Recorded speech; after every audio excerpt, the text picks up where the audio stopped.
Hey, hello. Welcome back. Encore, the brand hated by millions of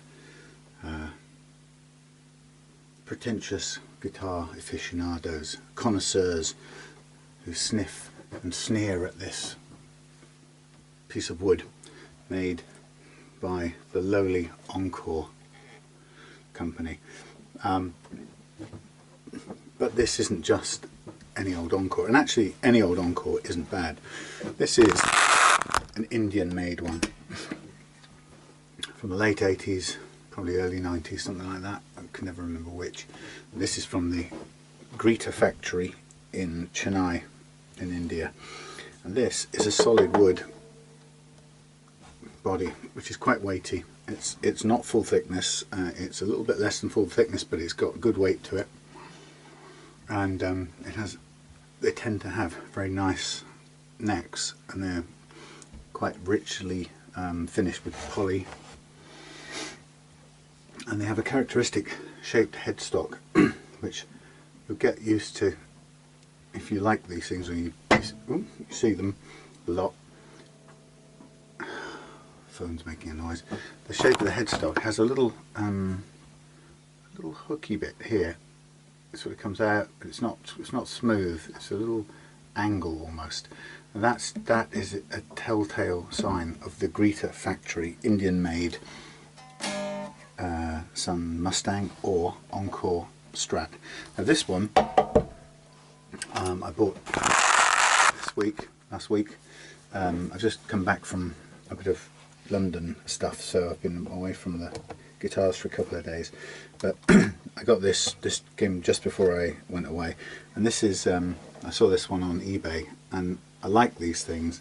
Now the reason I bought it is I always like to have one of these on the go somewhere, because they are a really nice little unit to do up. Now they have some challenges to them. I'm going to take this apart as I go along. They have some challenges. And the first one, when I say they, I mean both the Sun Mustangs, which were made under license to Fender, and the Encores, which weren't.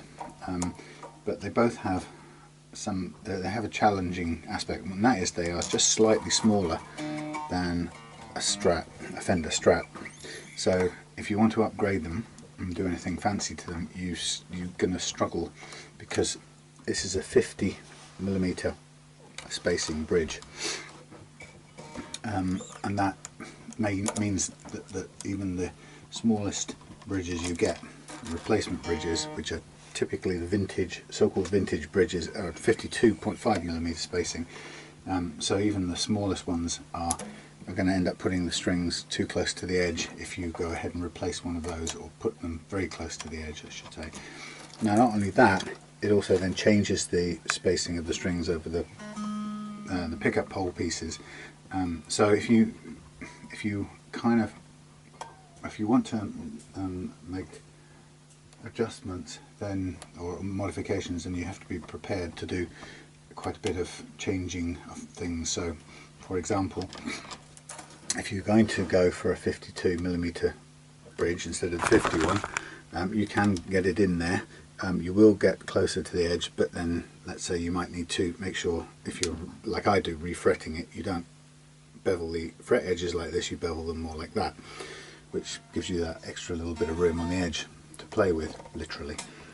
So there are ways around it, and actually they are good fun, and they make really nice guitars when you've tinkered around and made them the way you want.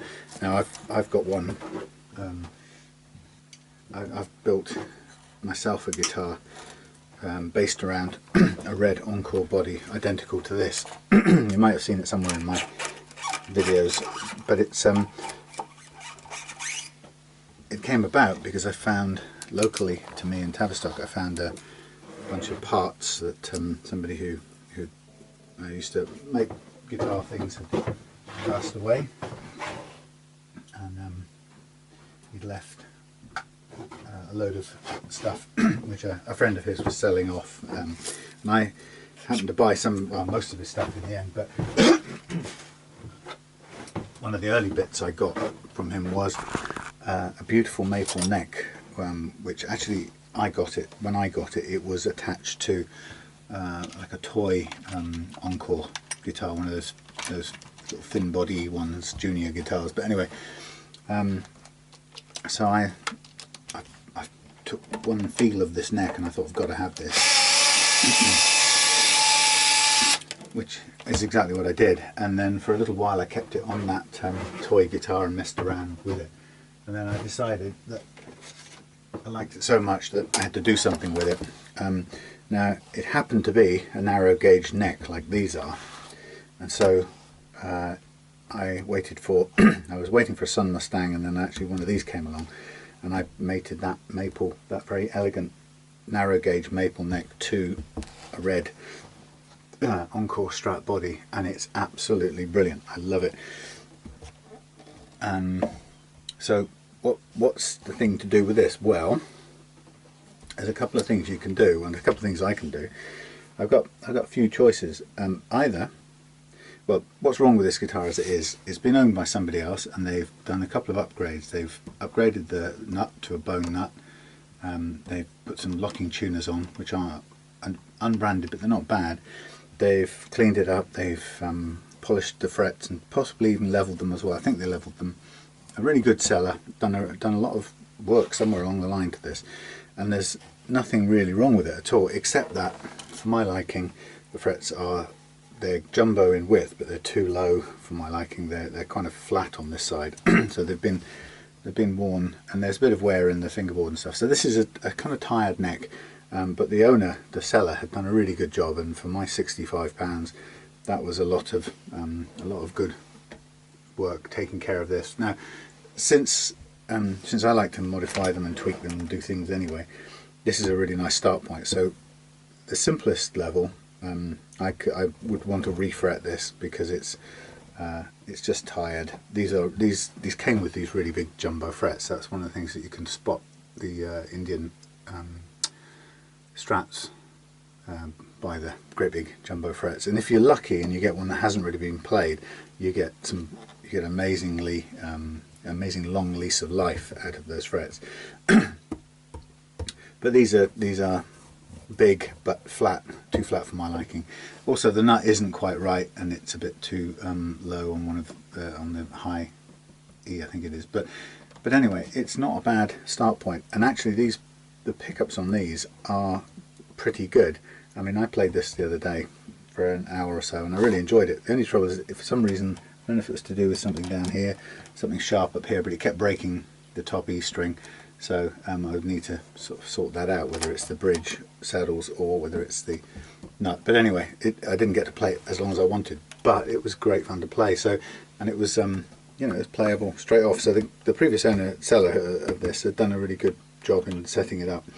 But like I say, these are surprisingly playable straight as they come, and there's no real need to change them, nor is there any pressing need to change this.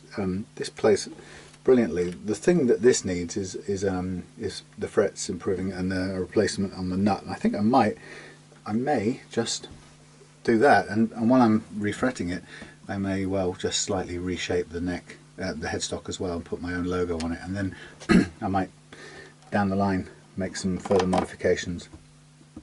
The spacing on these pickups, let me just check a minute, because it's kind of important. When you can get pickups that will do this job on these Encores or these Sun Mustangs, they're identical. They're not actually, they're nearly identical, and they're just badged a little bit different. The different logo. And so this is running at 50mm spacing at the neck, 50 in the middle, and actually 50 on the bridge, pretty much. So it's 50 all the way, and it's also 50 spacing down here. So that's that's a simple way of putting it. But they are really good guitars, and if you get them at this sort of price, I mean, this was I've had them cheaper than this in the past, but for £65, you've got a guitar that you could play straight away if you wanted to. Like I say, I'm a bit finicky about the frets, and you know, for a guitar that I intend to either sell to somebody who appreciates it or possibly keep and play, I like the components of this well enough to be bothered to refret it, and that's because I can, obviously.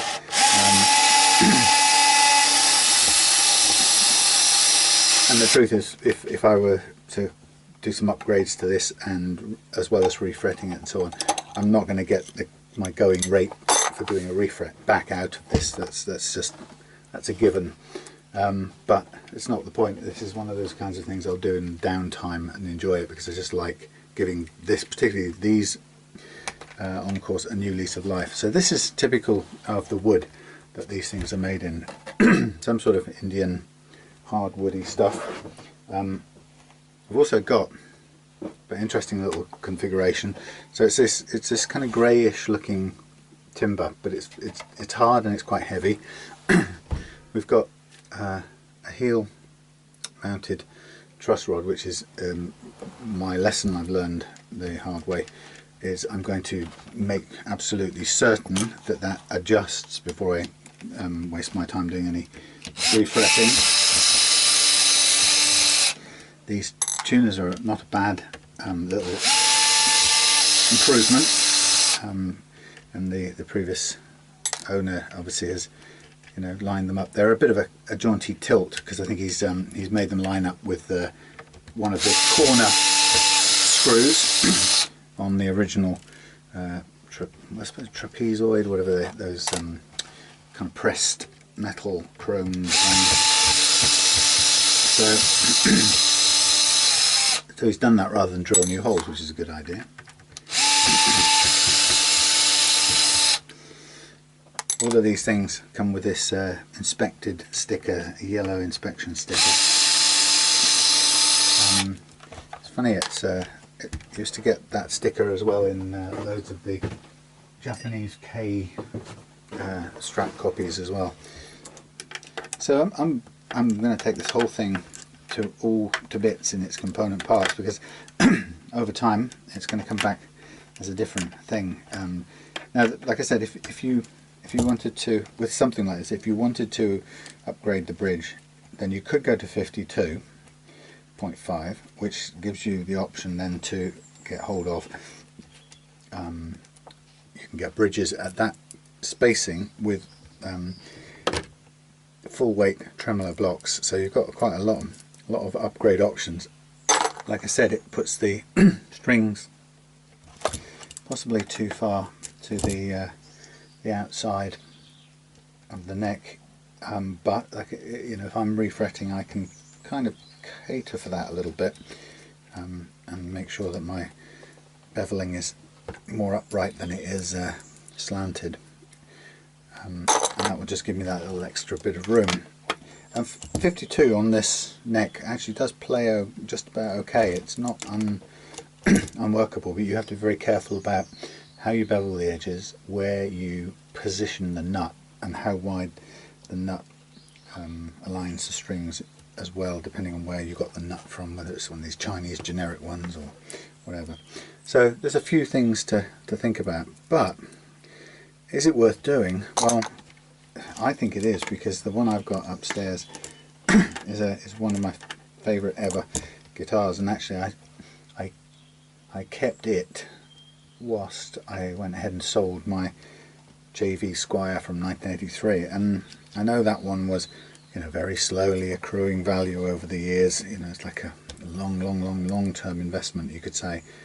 But to be honest, I needed some money then, but more importantly, I didn't want to play it, and I didn't like playing it as much as my Indian Encore based guitar. So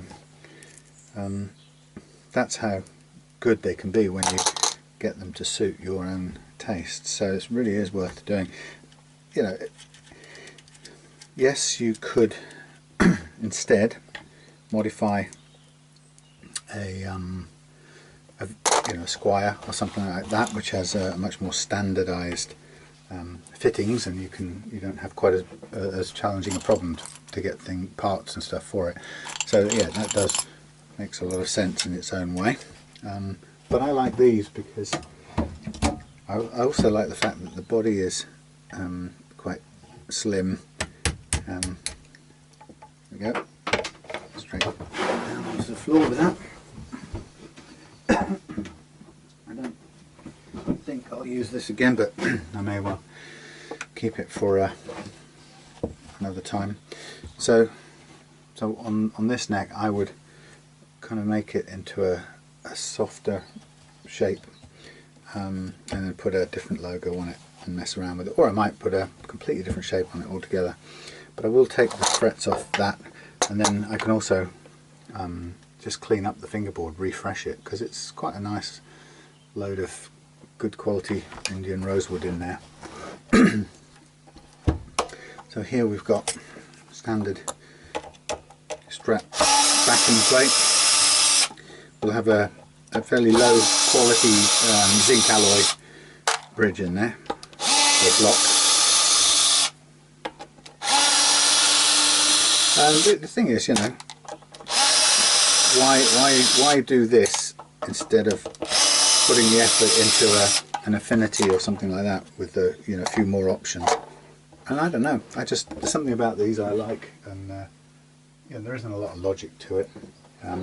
Maybe I like the challenge of it,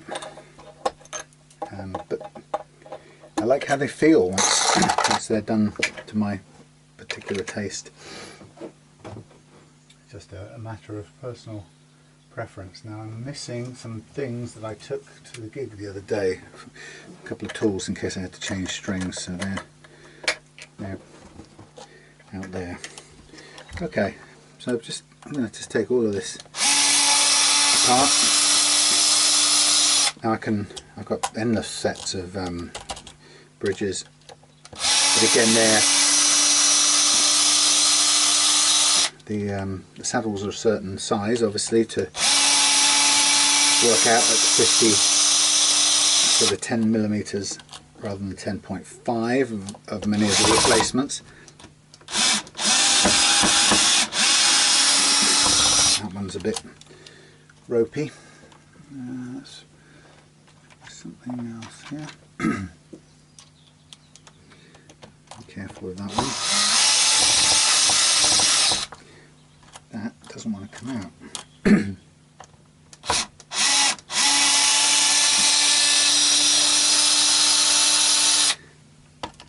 I've got a set, which is a replacement set of these, which are about the right size actually. That's good. This tremolo system will work perfectly well as a floating one. It's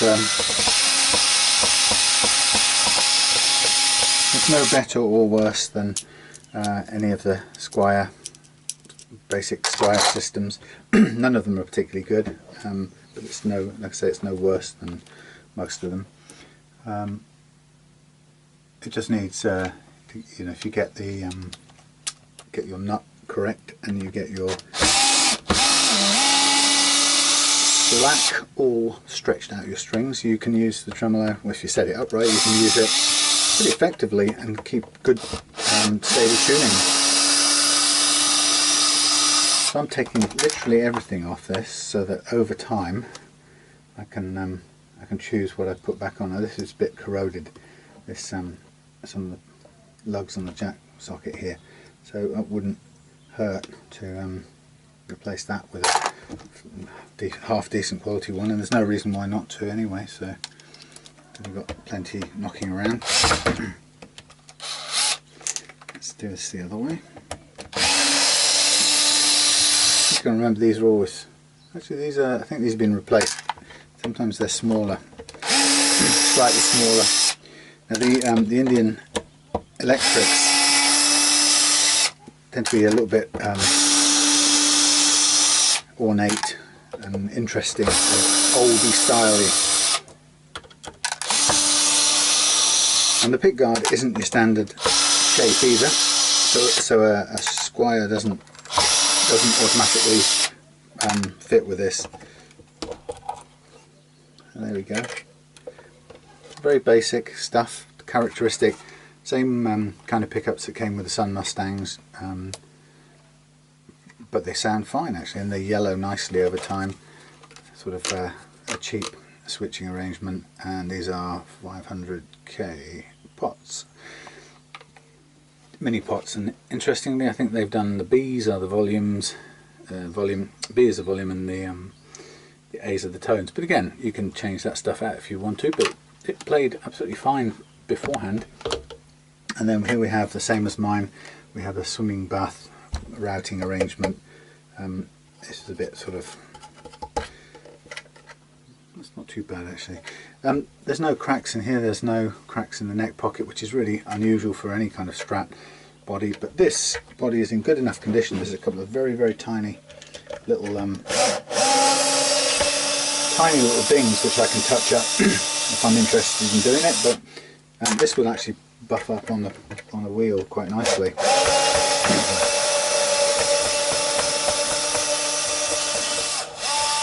The old Strat buttons are already a bit worn out from way back when.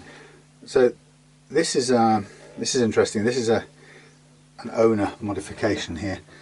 The previous owner has has chiseled out a gap so that he or she can adjust the hex thing on here without having to take the neck off, because they cleverly, when this was a complete piece, you literally had to take the neck out, adjust it, put it back in, put the electrics back on, and then restring it, see if it worked. No, bit more adjustment, strings off, electrics out, neck bolts off, tweak it again. It's a really stupid arrangement. So why am I so enamoured of these things? I don't know. I just there's nothing actually wrong with that as a guitar neck. So it deserves this. I think that's where I kind of get all sort of dewy-eyed. I like to, if it's got a neck and it's got a classic shape like this, and there's nothing actually wrong with that body, this thing should play. Now there's another option which I can do.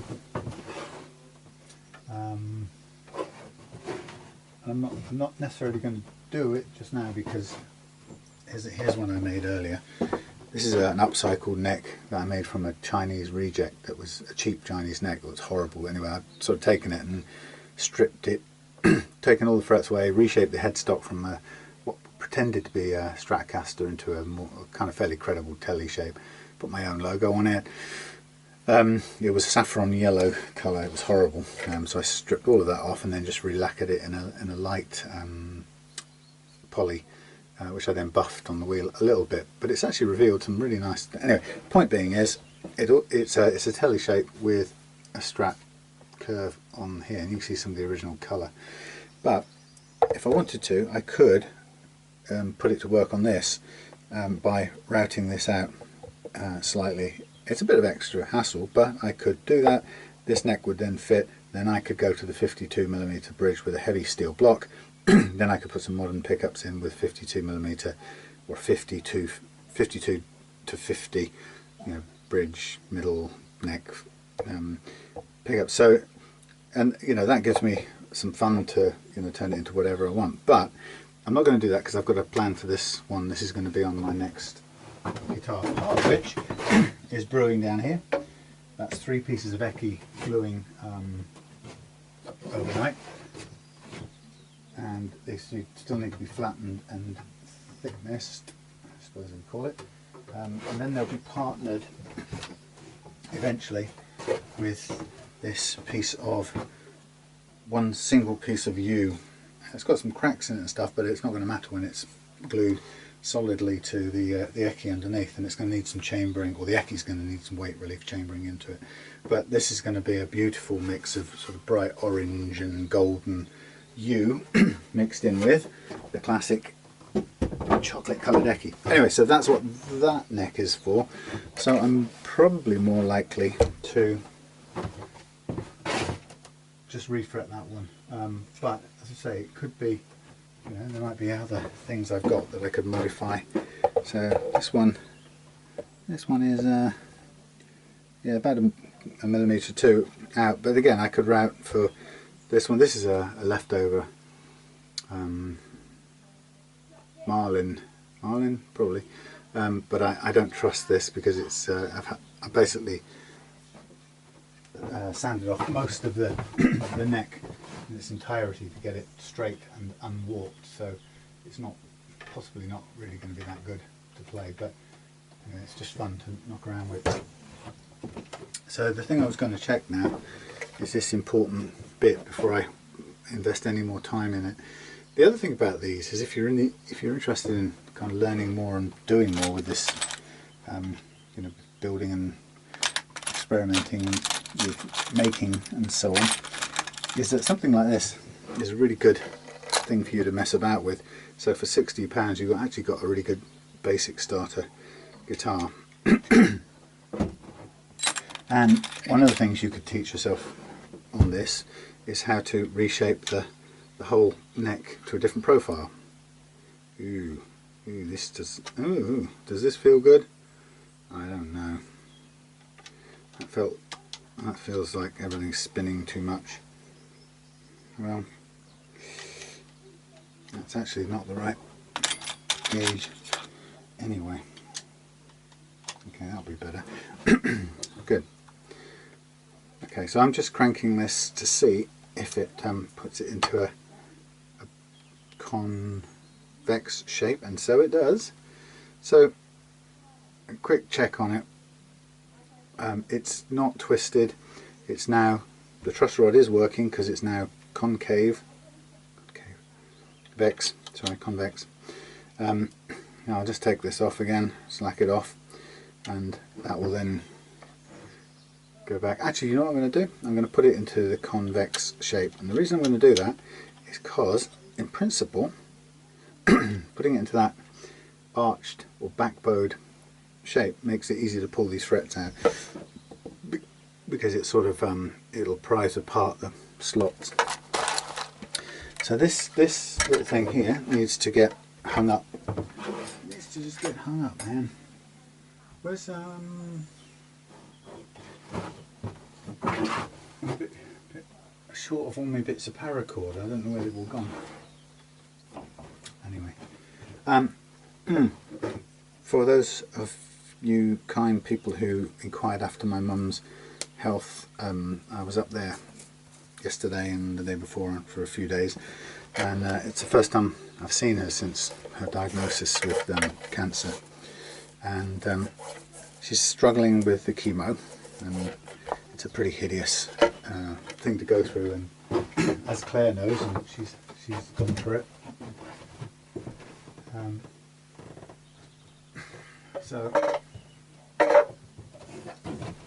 So yeah, Mum's I don't know about now, she's about a third of the way through her course of chemo, so she's kind of up and down with it. She's been struggling with nausea and so on, and they've tweaked things a little bit, so she's perhaps not so nauseous, but she's she's very dizzy, and she had a fall the day before I got there which hurt her back badly, so she's got to be really careful, more careful than she's been. But it was lovely to see her, and I got a chance to see her flat that she's worked so hard to, I was going to say to get, but it's not.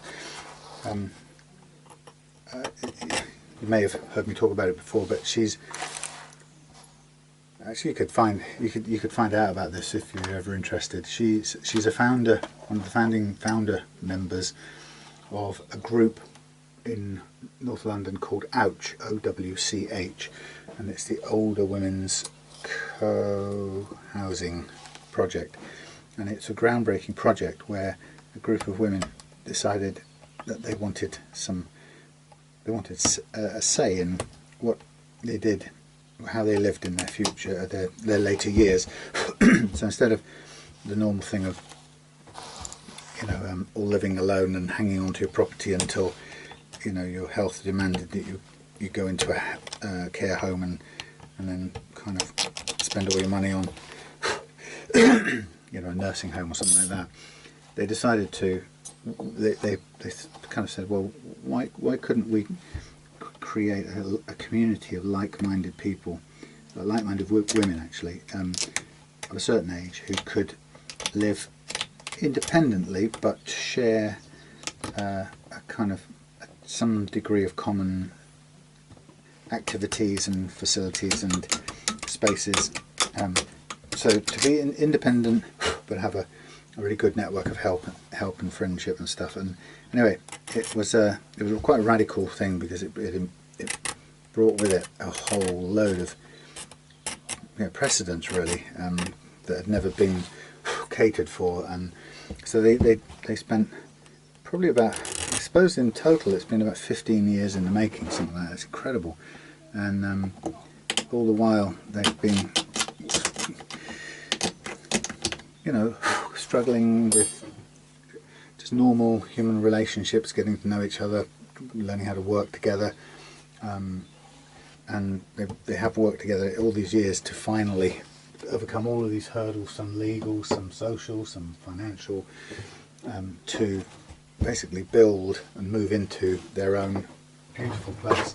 And it's an absolutely gorgeous standard of living, with beautifully made, really sympathetically put together, with quiet spaces to relax and enjoy the garden and stuff like that. So it's an absolutely wonderful, quiet, peaceful place. And what's also amazing about it is that they decided, when they came up with the idea to do it, that they wanted to have a high percentage, I think probably about a third, I could be wrong, but a much higher percentage than normal of so-called social housing. So they wanted fellow women who couldn't afford to buy a property in there, but they wanted to make available to them at proper, affordable rates, the same quality of housing that the rest, So if they were part of the community, they were entitled to the same kind of standard of housing as anyone who had bought in the place, because they were seen as an equal part of it. The only difference is they, a percentage of the women there were renters as opposed to owners, and so that posed loads of legal challenges. Anyway, they've gone through all of that, and to my, I'm absolutely proud of anything of what they've achieved. They got it built, and they moved in last year, and my mum got this beautiful bright flat. She's one of the social renters, I suppose you could call it, and she got a beautiful flat, exactly the same standard as the privately owned ones, and so she lives there as part of this wonderful community. And she just moved in as she moved in, she got her diagnosis of cancer. And on one hand you can look at it and you can go, God, what a terrible blight, to have that happen to you, what foul luck and all the rest of those things. But on another level, I know she looks at it and says, thank goodness, that had all worked out, and now she has a beautiful place to recuperate in while she's taking her chemo after her surgery, and the sweetest community of friends around her, and like-minded, well, not even like-minded, but women, united in this endeavour, who just take incredible care of her. I stayed in they have a guest flat, and I stayed there while I was up in London for a couple of days, and so I spent time talking to Mum and hanging out and seeing her for the first time in quite some time. And while I was there, all these lovely ladies were popping in, checking up on her, because she'd fallen and she was in quite some discomfort, but they were just beautifully fussing about all over, never leaving her alone for too long, and making sure she had everything she needed and stuff. So on one hand, you can say, you could look at it and say, why me, or why her, why did she have to get cancer? And then another way of looking at it and say, well, how unbelievably fortuitous that all of that came to pass, and now she's recuperating in that environment of all environments. It's quite astonishing. So anyway, that's where I was for the last couple of days, since Monday. So it was a mixture of going up to see Mum, spending some time with her, and also doing a little bit of, I suppose you could call it corporate business work, doing a little bit of work with my sister's company, which went really well, so I might be doing more of that, as well as fitting it in, well, juggling it with guitar stuff. So I think I might be doing 3 days a week of that and 4 of Reloved guitars, which will run to the weekend, as it always does anyway. So you can see how easy it is to pull these old frets with a bit of heat and a bit of persuasion. And there they are. They're all out. And then I'll hang this and just take you know, do a little bit of it now and then. There's no urgency. This is just a personal, fun little project. And so out come all these jumbo frets. It's a shame because, you know, in one sense they look kind of, there's a lot of metal involved in them, but they really aren't tall enough to be for my liking. There's just a lot of material, because there's a lot in the tang, and there's a lot of width to them because they're the highest, widest frets you can get. These Indian Encore ones, they really use the big frets. But anyway, ASMR or ASMR, sensory response, AMSR.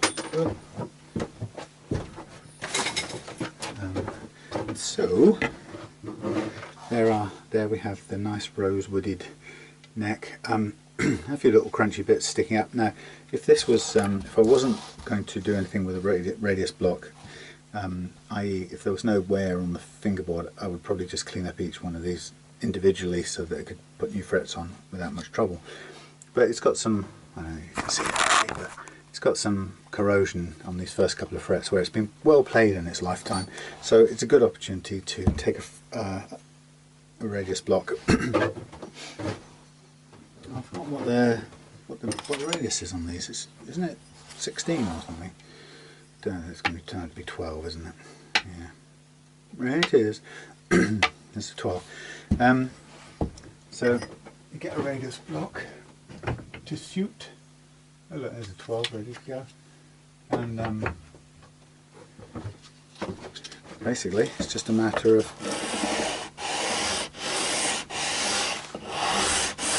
gently taking a gum job at the same time as kind of watching, keeping an eye on the wear up here. So we want to clean it up, but at the same time we want to take away this wear. So you can see that it's a pretty good accurate radius. It's only a bit in the middle, so it's telling us it's a fraction flatter than 12, but it's close to 12. So I just need to work this a little bit longer until we get kind of down to the top of this fingerboard, and it won't, by that point we won't be seeing any shiny stuff. It will be freshly sanded, and then we should be able to more easily fit new frets and have them sit nicely. I mean, you can see the rosewood dust there, but it's a nice, they had lovely grain on that, you know. And you can see where we see the dark untouched bits, they're like hollows effectively. That's because they were corroded, and this one's a hollow because it's actually a sort of flat spot down the middle here, but that's what this is for. We'll just kind of keep working it gently until we hit all all the parts of the fingerboard, and then we'll know it's close to a 12. And once we're there, we can stop. And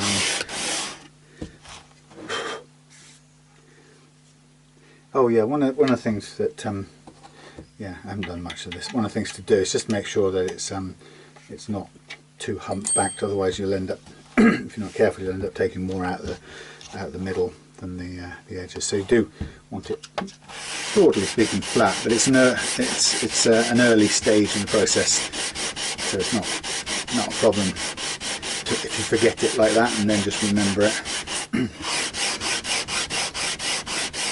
See, lovely light golden colour to this rosewood.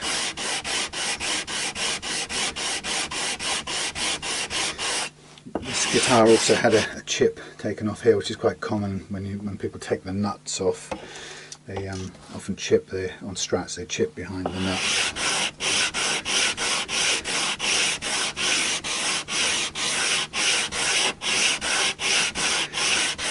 So without too much hard work, you can either keep this dust for another time. I've got a box of rosewood, so I don't really need it right now, but it's always, you know, if you're ever thinking of doing repairs later on, or you might find some of the fingerboard pulls away, like, or you might want to build up that bit that came away from behind the nut, then it's always good to have some dust, because you can mix it with glue, super glue, and do a little sort of temporary repair, which you can then sand out with the rest of it, and it usually looks okay.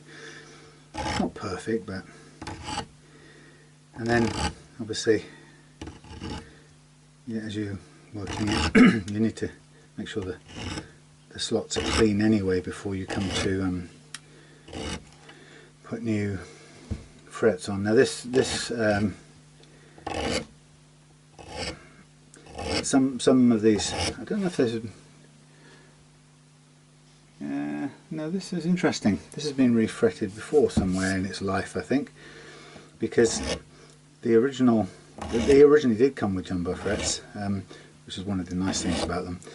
But you can tell because the end fills, the lacquer or glue, whatever it is, end fills have already been broken.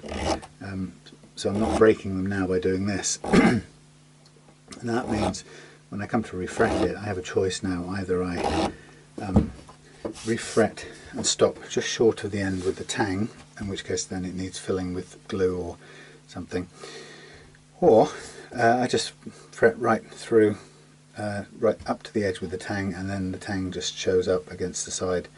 You know, it sticks out and you see the metal at the end. I think that's perfectly good, as long as it's straight. If you get a kind of twisted one, it doesn't look so good, but as long as they're straight. And actually a neck arrived today for Nick's headless koa caster, and it's a Warmoth neck. Warmoth.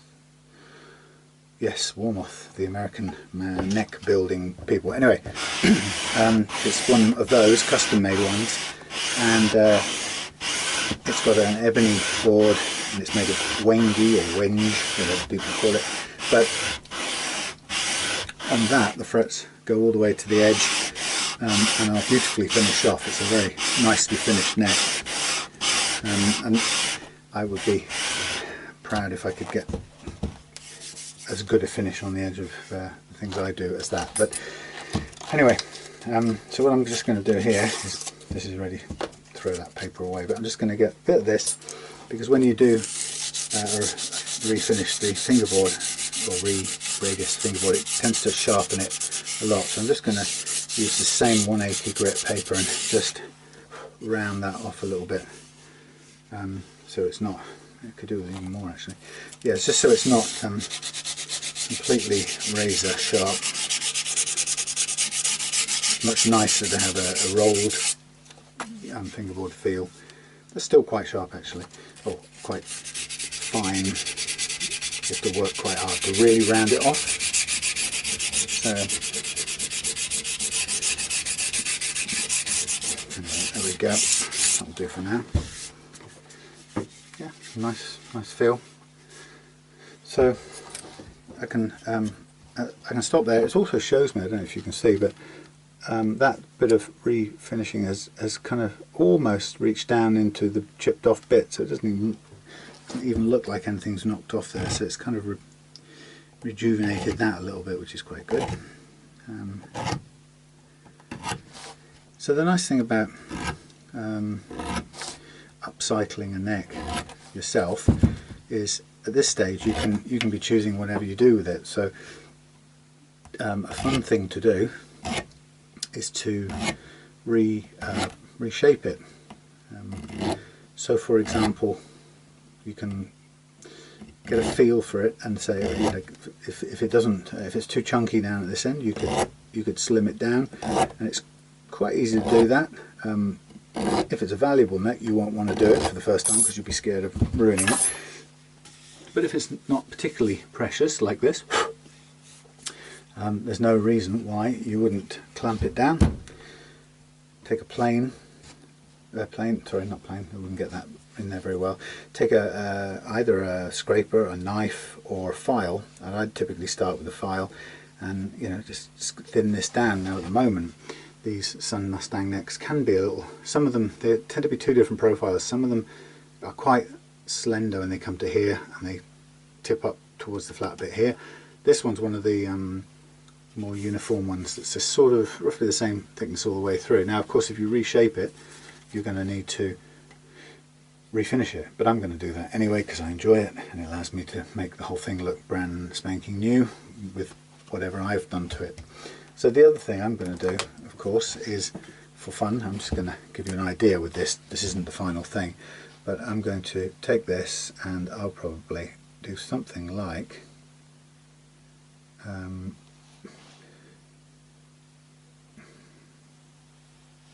who knows, maybe something like that, right? And I'll put some masking tape on here to do the final shape that I'm actually going to cut, but I'll just cut it to an elegant shape, and basically I'll be cutting off or smoothing out this hooky area here, which I always represent with an arrow there. That's the characteristic thing that allows you to recognize these Sun Mustang stroke Encore necks. But you know, you can reshape it, or of course this is perfectly good start point for making a Telecaster style neck, which I'm quite tempted to do because I've recently ended up making quite a few Telecaster shaped guitars anyway. So the question is, do you reshape it or don't you? And if you do, since it's going to all be reworked anyway, well, maybe I should just for this video. I mean, not tonight, but maybe what I'll do is I'll cut it down a bit. So what will I do to it? Who knows? Maybe I'll cut it down a little bit and I don't know, I just made that up. So I think I'm going to end up cutting this back a little bit and then thinning it out, and then just get a feel for it by hand, and then stop when I'm happy with it. Why not? It's your guitar, you can do what you like. Of course, you know, you've still got the body, you've still got the hardware, you can put something else on it if you don't want to. You can widen the pocket, put a square neck on it, anything. It's up to you. But I will probably, just for the sake of having some fun with this, I will probably clamp this. I'll put a piece of block under here to support it, clamp it here, and I will probably physically file this and kind of run all the way up to here and then smooth it all round. One of the things I'd like to do, but I'm not sure I can do it on this one, but maybe I can do it with the scraper, is to make it a little bit asymmetric, so that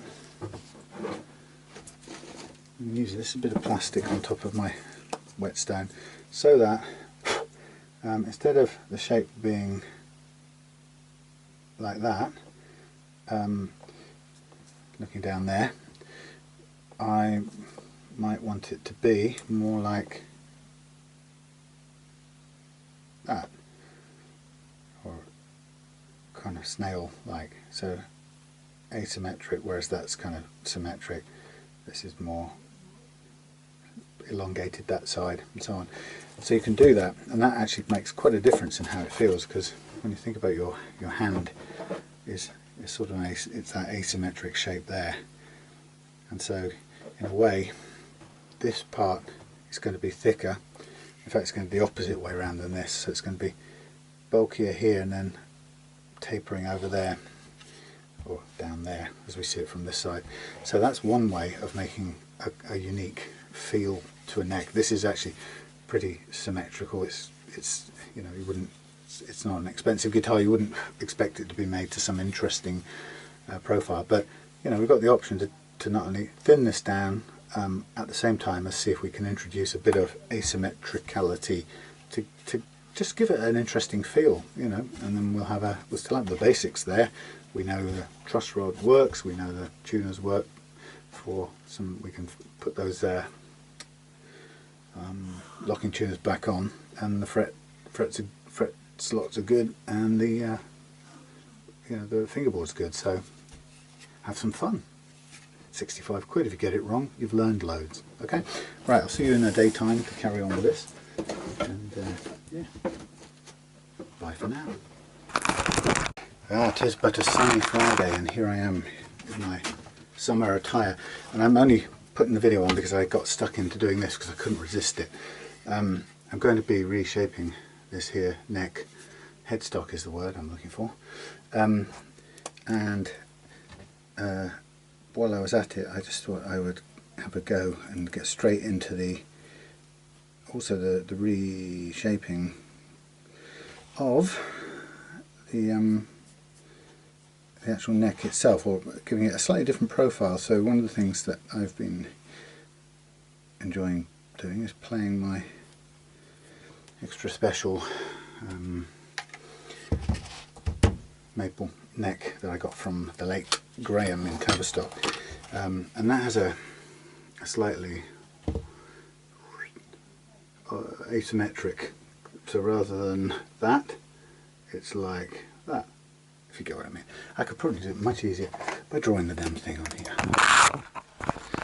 So that would be symmetrical, same there as there.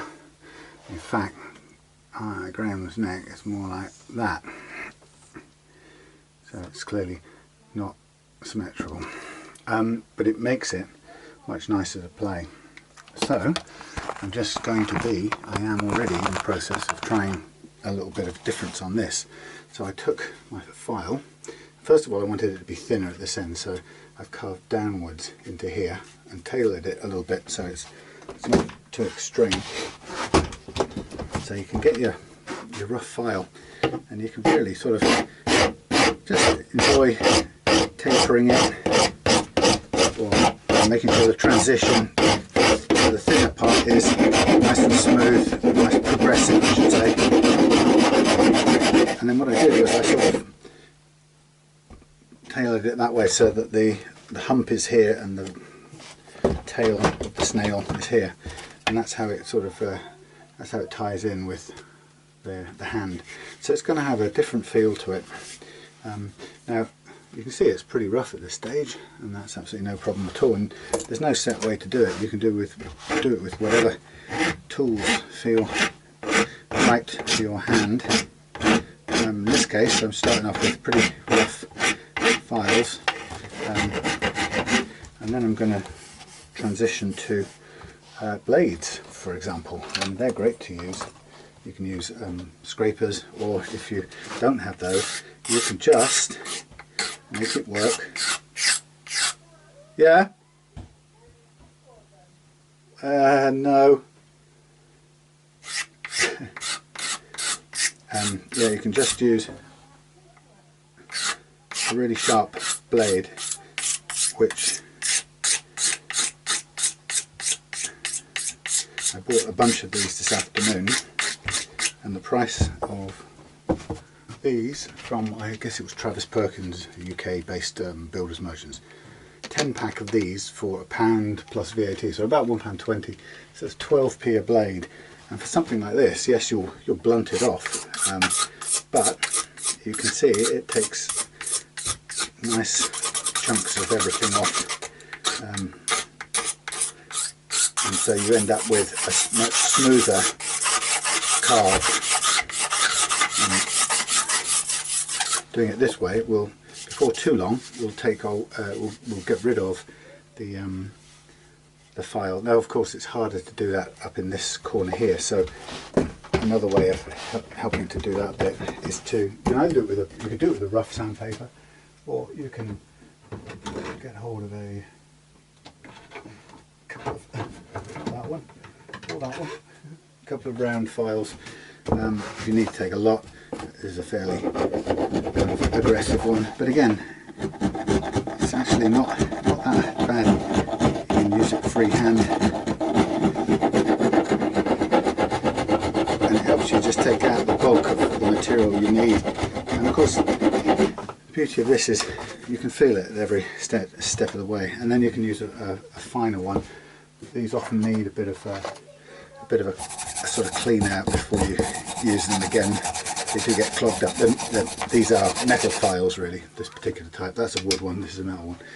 But it's quite nice for smoothing down the file marks you've already done.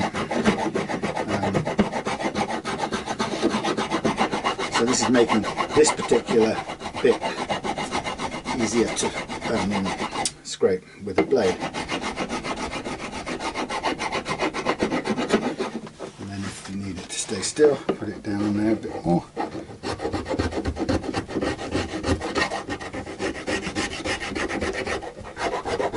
Could clamp at both ends if you needed to. And just do it sort of freehandish. And then once the main sort of marks are taken out, you can go back to scraping by hand. Like I say, it probably makes more sense if you do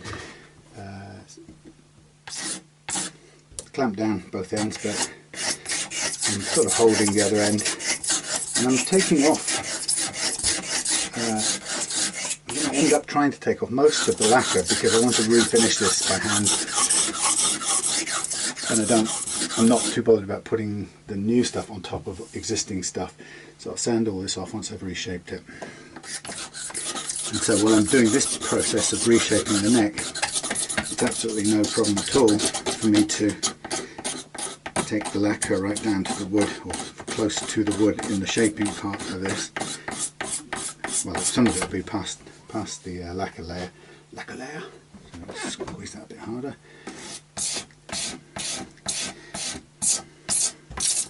So a cheap version of the wood scraper, or the cabinet scraper I suppose they call it in proper woodwork. It's not perfect, but it's doing a pretty effective job, and it's doing it at a slow enough pace that you can stop at any point.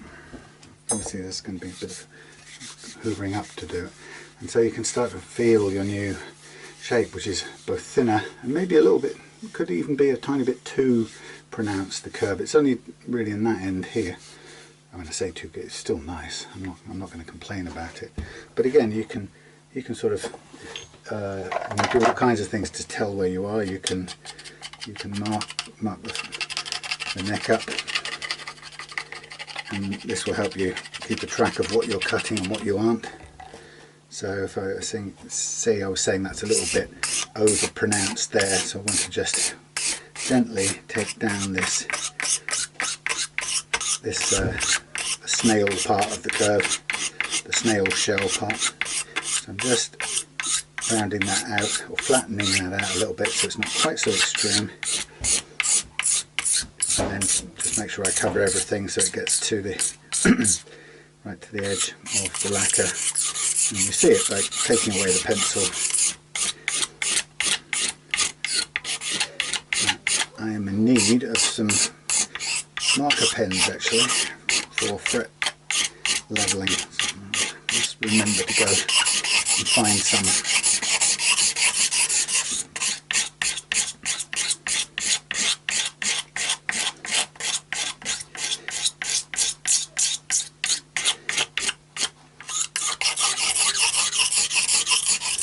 There we go. Making this as smooth and as gentle a transition as possible. And by this stage, it really feels a nice hand altered finish, and then you can look at it in sort of all directions, and we've got maybe a few more millimeters depth here than we had before, and that's now really nicely smoothed out. This is always the difficult bit to carve, so you have to be a little bit more, it's a little bit harder to do and to control, but you can use you could use some heavy sandpaper, or you could even clamp it if you really wanted to, carefully, and pay attention to this bit. Just doing it by hand as much as possible. But again, it's a slow process, so you're never really in any danger of overcutting this. So that's gone a long way now towards completely re-finishing this. Obviously I'll sand this clear. I'll shave. What's the word? You know the word. I will file this right now, for example, so you can see the reshaping of the headstock. And I'll do it this way around because that's where I marked it best. I marked it on both sides, but I'm going to go with the marking on this side. So, same thing, just get in there and take it away.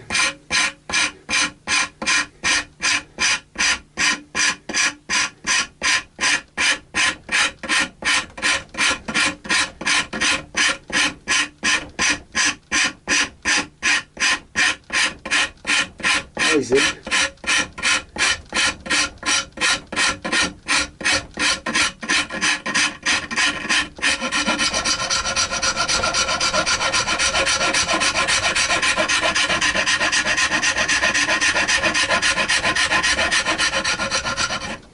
So that's a quick reshaping, and what that's done is it's taken off the hooky curve that the Encore Strat and the some Mustang Strat tend to have.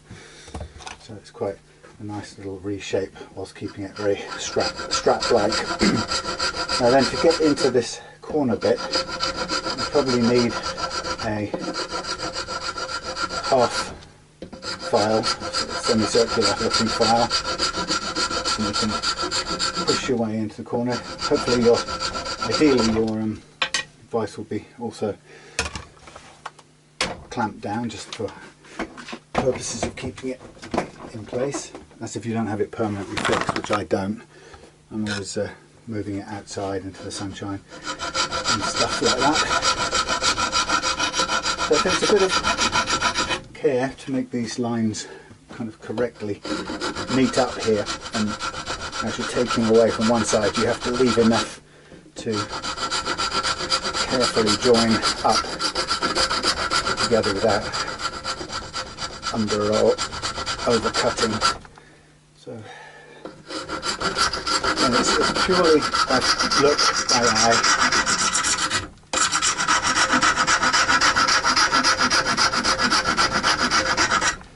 And then the idea is that you'd end up eventually with a nice smooth shape on the end of the headstock here.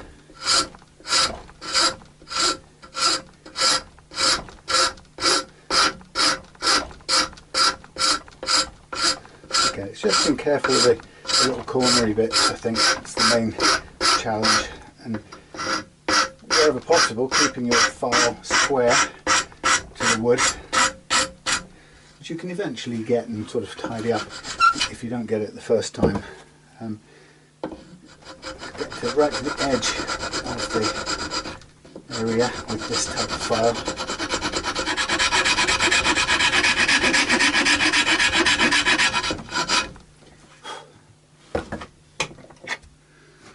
So there we have a different shape, and if I were to just get a bit of solvent here and clean off this permanent marker that I already drew on here, so we can sort of look at it without distraction of that line.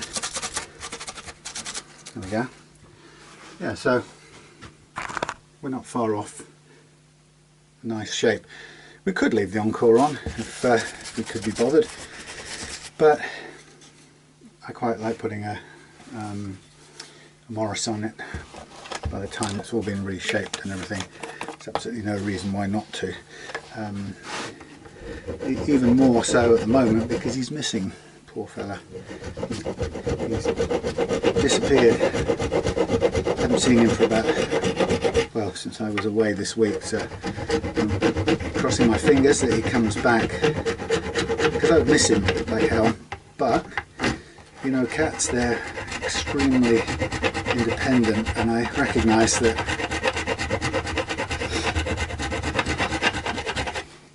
you know, if it's right for him to take off, then it's right for him to take off. And I know there's not a lot we humans can do when they have, you know, they have a mind to do what they want to do. So I'm realistic about it.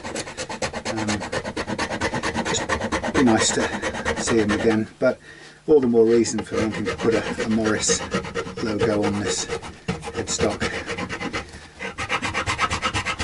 You know, and it's changed enough from the original to warrant a rebadging.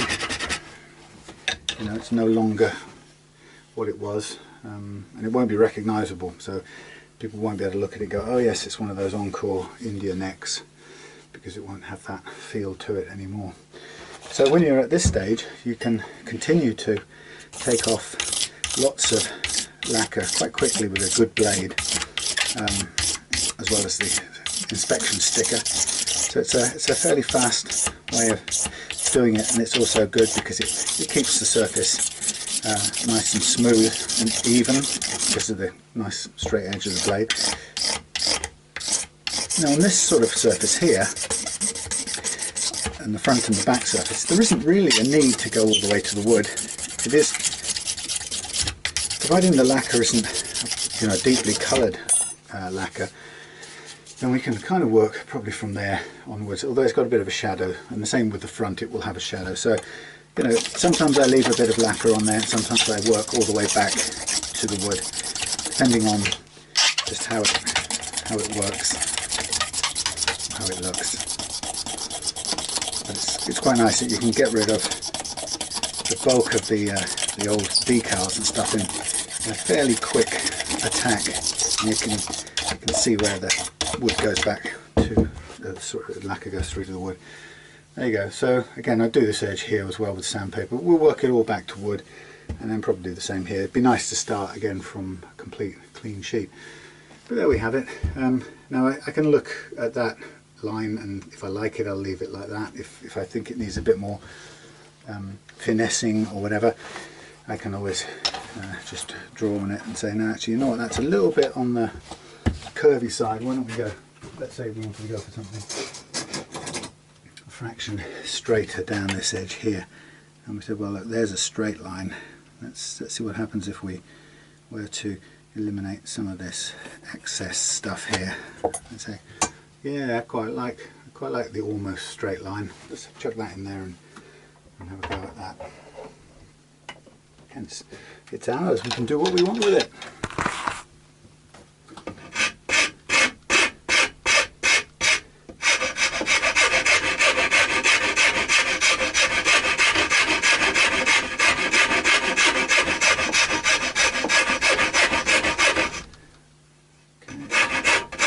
Watching that edge, see where we are.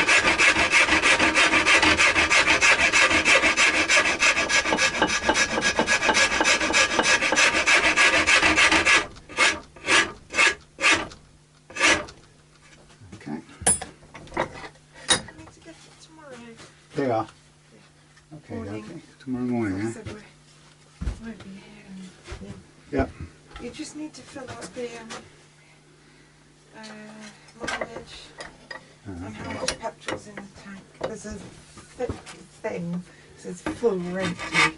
Yeah. Oh yeah, it's on the paperwork, isn't it? Yeah, yeah. So I stick it put it straight on full, and then put minus 8 miles from gas station. You know what I mean? Since they put about 12 miles on it when they brought it full. Yeah, I found your dibber. Yeah, that's a bit more thingier, refinder. Nice Strat headstock. Before long, you'll not know that it was indeed such a thing as a what's that thing, you know, Encore. Now the other thing too as well is while you're, I've got sand dust, sawflies in my eye. While you're at this point, you could say to yourself, let's just have a look at what they've done here. Let's just check the alignmentification of everything. It's always a fun one to do. Go, yeah, they're not bad. And then you say to yourself, well, do you know what? That's a lot of material on the upside of that. So you go, well, do you know what I'd like to do? I'd like to lose a bit of that. Would you? Let's see what it might look like if we did. So we draw ourselves a nice straight line, and then you can sort of visualize what would that headstock be like if we only had that much between tuna and pinging. And you go, yeah, why not, for fun, just for giggles. Let me draw a line across there. That's our sort of guide, and we say, what the heck, well, that'll take off that lacquer in one go as well. That would cure that problem. Yay. Just stick that in there because we can.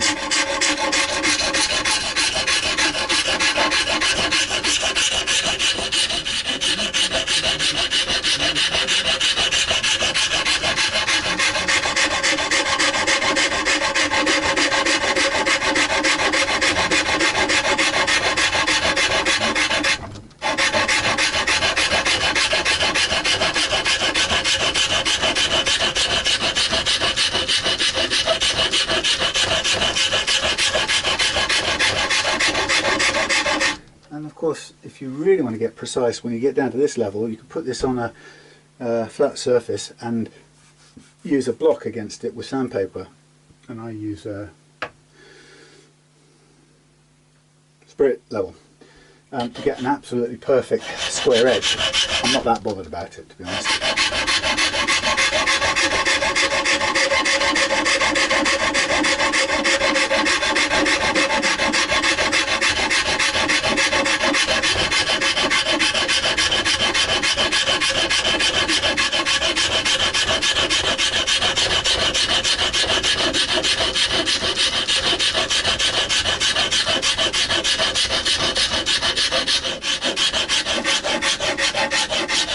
Unless, of course, it offends mine eye, in which case I will do such a thing.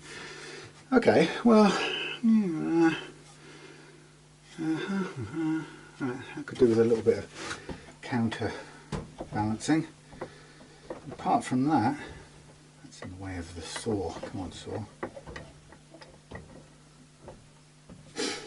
Apart from that, it's pretty much on.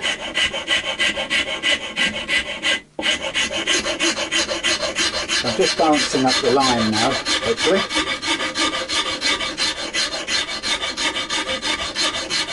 And again, if you're in a hurry and you don't have time to precisely balance it up, you can get your scraper and just manually use the flat edge of the scraper as your main guide. And go the other way as well, get right to the edge. And this will take a good load of the scratchy digs out of it, which is pretty cool.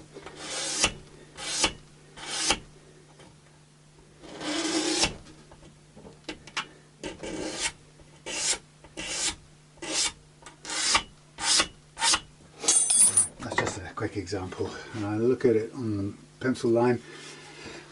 That looks pretty good. Again, it's amazing actually how that's a little bit thicker. So there's a little bit of curve in there, but we could, if we even wanted to, we could grind that out with very careful application. And I can feel where it starts to rise up there, so just help that out. And again, just lightly tidy it up. It just stops it feeling like it's pinching the word I'm looking for. Stop the tuna feeling like it's grabbing a bigger handful than all the rest of them.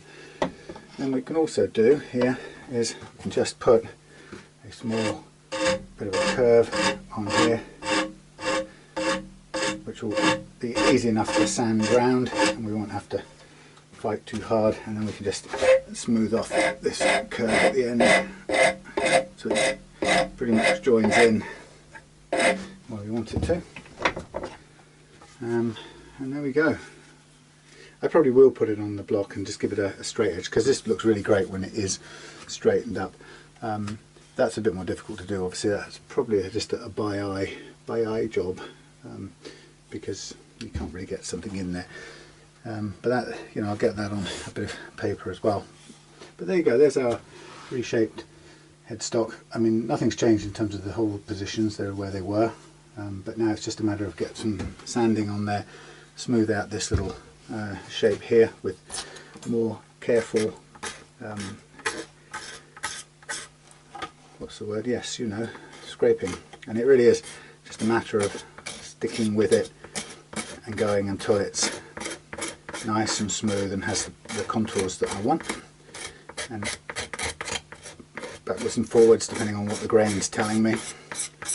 Well, it's warm in here. I think it's time to go back and hit the hammer, maybe with a bit of this. I'll do that. So see you in a bit, but that's the step of reshaping. So what have I done? I'm going to refret it. I've re-radiused the board so it's nice and smooth. I've reshaped the headstock. I'm going to do a bit more shaping so it's a bit more subtle and fender-like, but not quite.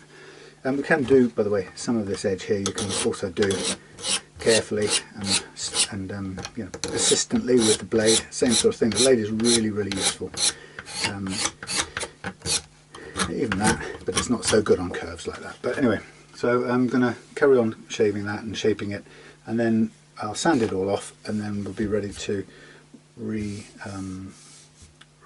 it. Now, the secret of this would be to fret it first and then refinish it after having put some glue in all of these, super glue in all of these holes, and then sand them back flush and then lacquer over the edge as a last thing, so that everything is in the final stage is the lacquering stage, and then sand it back and buff it out, and that's, I think, what I'll do.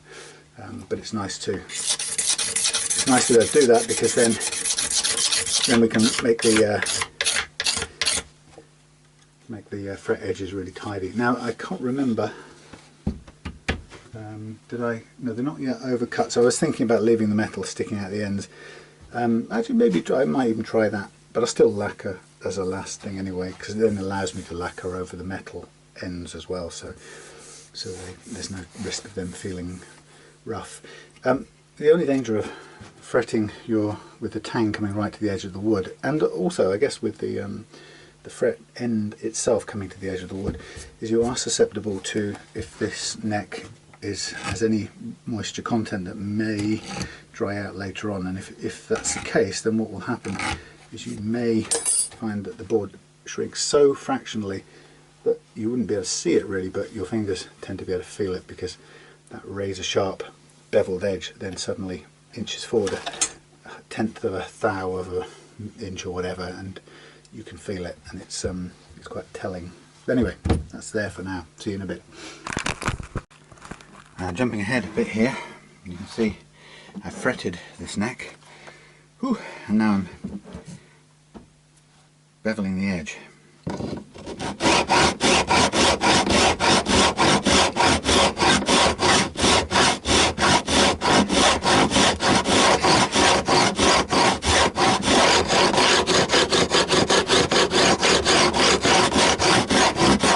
Combination of almost vertical beveling, excuse me, followed by a 30-degree one. And you have to be very careful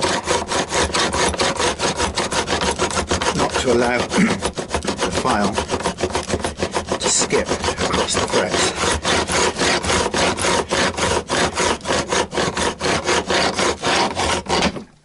A bit like that. A little bit of scratching there, but it's incredibly difficult.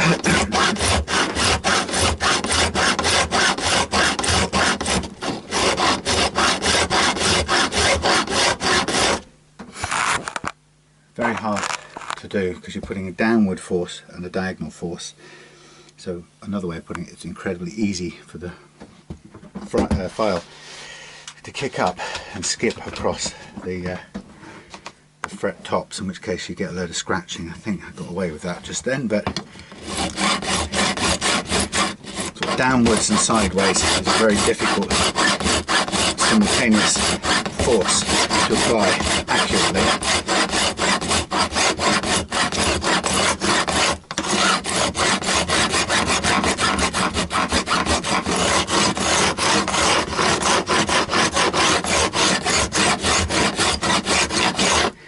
Whew, and that's about it. So you can see how much metal I've had to take off to get us to where we're going on one side only. Tons of it. You can see it's a very perfect fine finish, and all the fret ends, it's really good actually, all the fret ends are sitting straight in the wood, which is a testament to having done it slightly differently this time. I'm just going to go down the edge and take off any tiny little tangs sticking up. That should just do it. There we go. Full on beautiful edged frets. But as I've done a bit, I've helped the process by dremeling as much of the excess off as possible, and then it basically comes down to working with this file, which is never easy. So I go with kind of vertical, but not quite vertical first, to remove the remainder of the material as much as I can.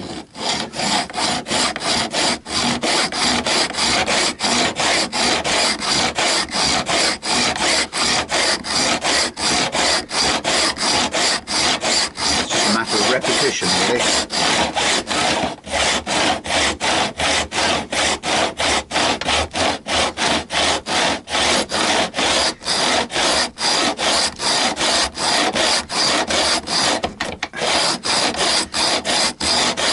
File wants to get stuck on the frets sometimes. It's hard to get these end ones too. They haven't got much run up lead-in force, so you have to kind of push from the very beginning. As soon as you start pushing hard with a file like this, you start introducing the risk of skipping down the top of the frets.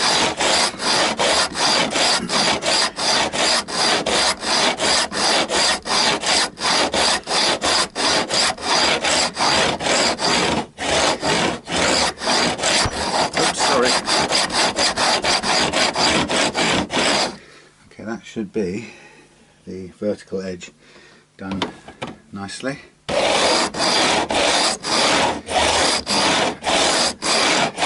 Ease it over onto the face here to get the 30-ish degree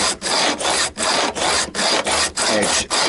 Again, still having to work hard to keep it pressing down and a little bit sideways.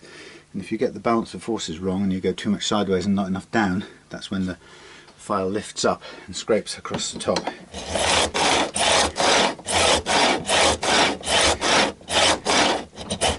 So you should always be thinking down, not sideways.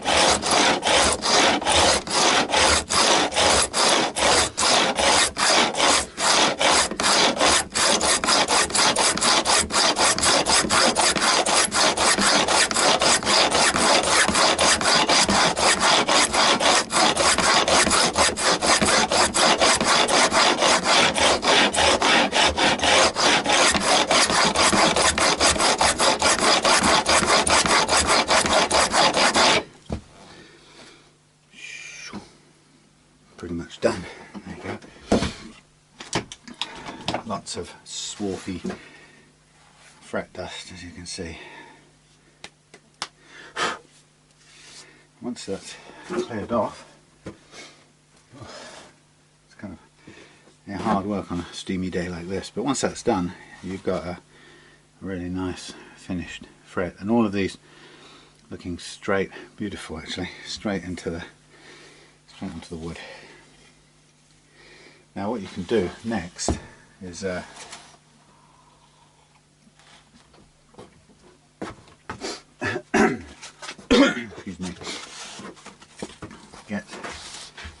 piece of, this is a 180 I think, yeah. And I'm going to wrap it up, hopefully, into a round-ish thing. I'm going to basically run down the edge of the frets. Now what I'm doing here is going to try and remove the file marks and just soften the face of the frets off.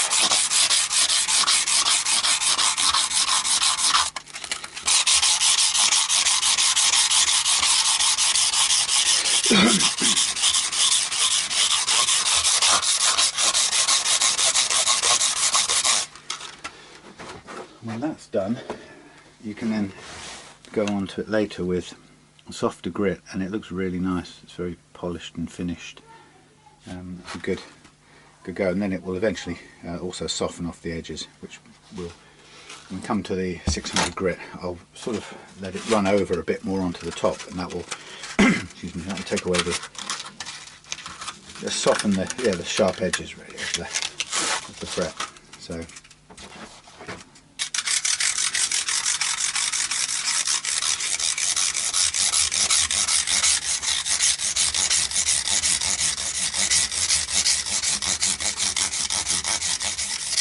this also gently rounds off the fingerboard a bit as well, so it sort of does lots of things in one go.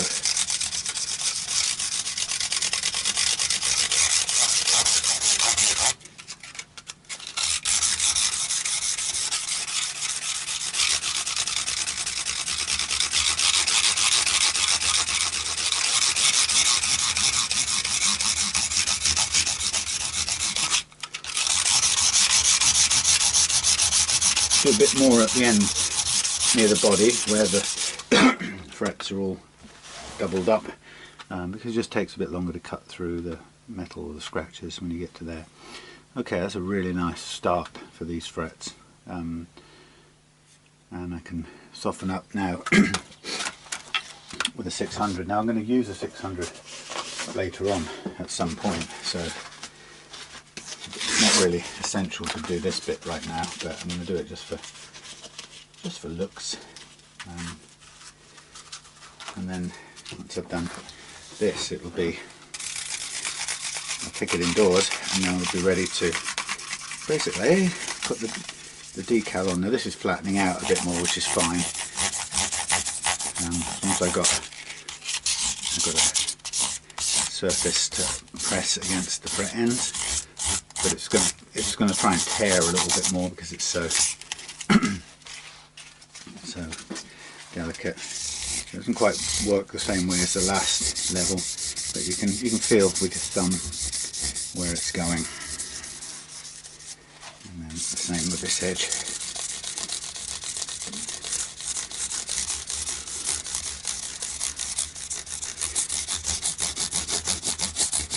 Now I'll say when we come to do the any fret leveling later on, there's every likelihood that we'll go over this again with 600 grit.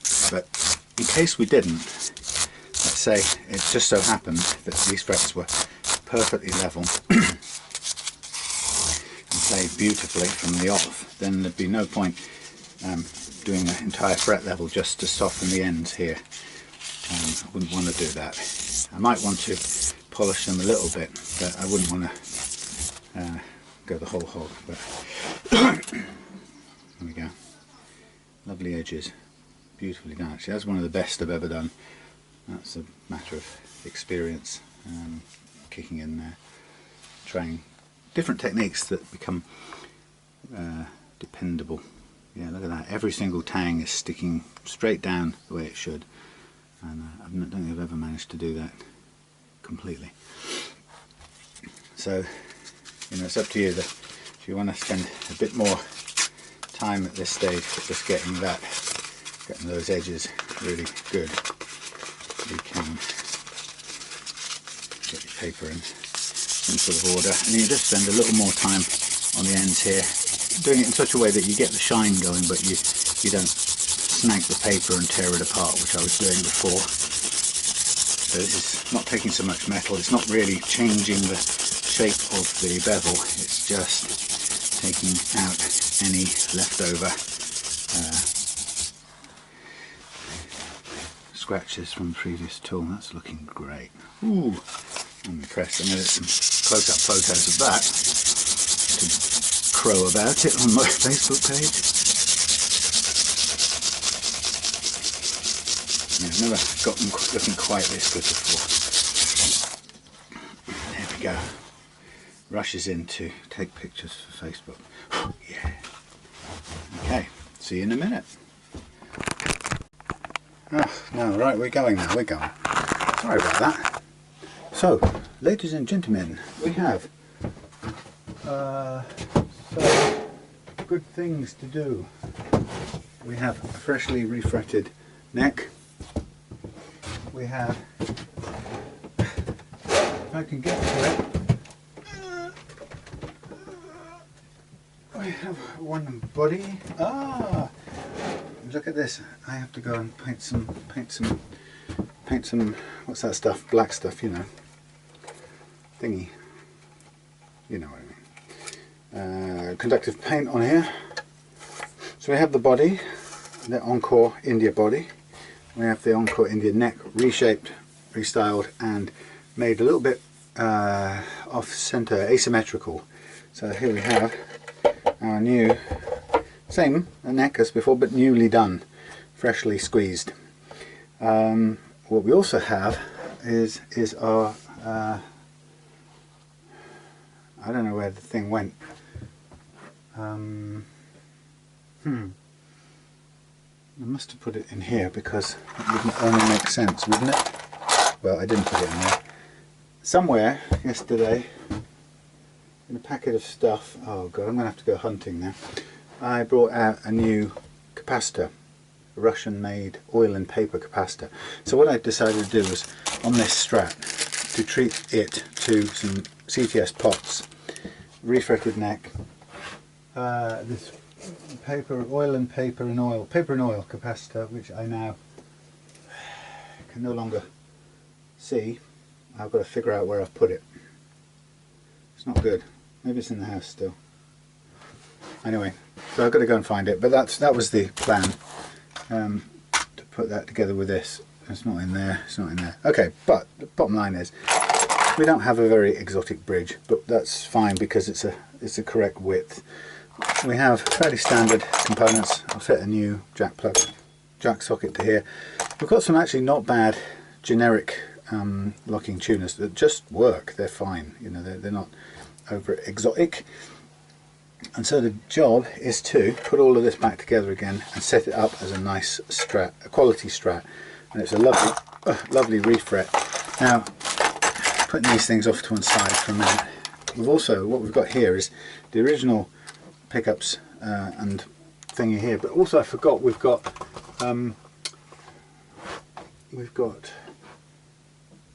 JT's made in Korea, and I forgot about that, which technically I should have probably sent back to him. He might have wanted it for something else, but I completely forgot in the rush to complete his thing. So potentially we could be utilising those. Now they're a bit on the rusty side, but not so much as it would make this thing play badly. So we have a similar, well, slightly better quality switch. So we might be worth swapping these things out and changing out the capacitor, clean this stuff out. So you know, why don't we borrow the, or replace. Now the only question about those is the spacing, and I don't know what they are. I know they are on here, the 50. In fact, they might just be 50 all the way. Indeed they are. And this one is also 50. So that is a very fortuitous, surprisingly fortuitous thing. So even though the pickguard might even be the same, which it isn't, I could switch these components over for those. So that's what I think what I'll do. So a couple of boring things to do before anything else. The first one being get the paintbrush, get the conductive paint and get this covered up. We'd also want to either paint up the back of here, which is entirely doable. It's a big, you know, what do you call it, swimming bath thing. So I guess we'd want all of this here conductively shielded as well. Really, why not? You know, if we're going to do it properly, we might as well do it properly. Some interesting comments since last time, which I totally agree with, relating to the fact that using this conventional tape, I'm still looking for, where would I have put that capacitor? Yeah, with reference to electrical tape, it's I'm thinking I had, where's the other two? I had two brand new tins of stuff. So where's that gone? Okay, it must be in the house wherever that is. Yeah, this copper tape I've been using, it doesn't have copper conductive glue, so technically I've been trying to sort of just prick the copper to try and make sure there's some continuity in the across the strips, but the truth is it may well be that they aren't, in which case the whole thing isn't continuously shielded. So it's much better to either use a special kind of tape, which I haven't ordered in yet, or we can still paint the inside of this with the conductive stuff. It's just a little bit messier, but it will do the job perfectly well. So it just sits flush against here. So that's what I'm going to do. Again, a bit off camera. This body, generally speaking, with its Made in India sticker on here, generally speaking it's in nice condition all round. So there's the very tiniest little marks, which I might just touch up with a bit of red here, but they are absolutely tiny. The rest of it will just shine up nicely with a bit of cleaning. So we're going to switch over these Made in Korea electrics into here and change out with the decent CTS pots. I mean, this is quite an expenditure, obviously, but it goes into the price of the guitar. Now I'm going to go and hunt for the other bits, including the oil and paper capacitor. So I'll see you in a minute. While I'm at it, I've also got to put this thing together, which is my homemade SG made in Eki. I'm kind of dying to get that fixed up, but it has to sort of sit here waiting its turn. But I might do little bits in between, like stick the tuners on and things like that. Now, the bit that I'm missing could in fact be down here, and Simon very kindly sent me a gift of some strings and some permanent markers for doing all kinds of cool drawings. Thank you so much, sir, Simon, appreciate that. That's going to go there for now. Load of guitar strings, which I will find a use for at the earliest opportunity. Now, what I also bought is some black cover, some black covers for Telecaster, because I want a black one to go in there to fit with my black P90, and here is my paper in oil capacitor to go with this Strat. Paper in oil, made back in the USSR apparently. Now, here we have quite a big task, but it's a fun one to do, and this stuff is called Bare Conductive Electric Paint, and I've been using this for a while now, and it's fantastic stuff. It does actually go quite a long way. You have to obviously kind of stick at it and paint, get a good coverage.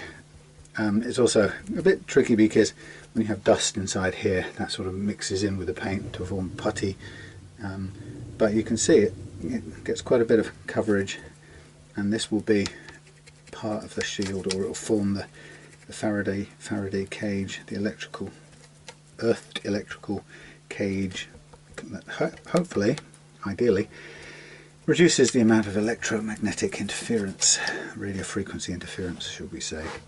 So the idea is to paint it all in and then also paint up the sides of it. Now, because all of this lives underneath the pick guard, then it doesn't matter if it runs over the edge, and in fact we need a little bit of it running over the edge anyway to contact with what we're going to paint on the underside of the pickguard.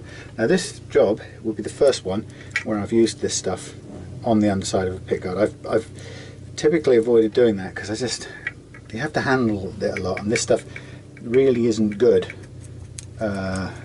It doesn't really dry totally thoroughly. In other words, it's quite easy to get off on your rub off in the fingers and stuff, and it can be really annoying if you're trying to work on stuff that 5 minutes later you're just covered in this black stuff from handling it. So I've avoided putting it on the pickguard because somehow that struck me as meaning that we'll just end up with crap everywhere on our fingers, but it's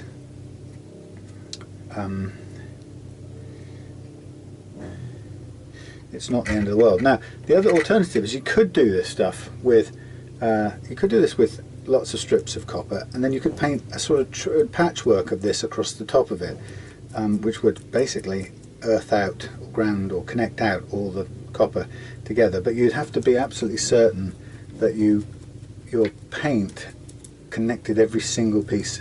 I'm not sure that if you did it carefully with your strips you can see where the strips lie, so I think it would be eminently doable. Again, that's maybe a method I'll try another date. Meanwhile, I'm just sort of chucking this stuff in. It's very thick, which is quite good. It comes, you can water it down. It is water soluble basically, and you get a sort of perhaps an easier cover, but I quite like it at this thickness.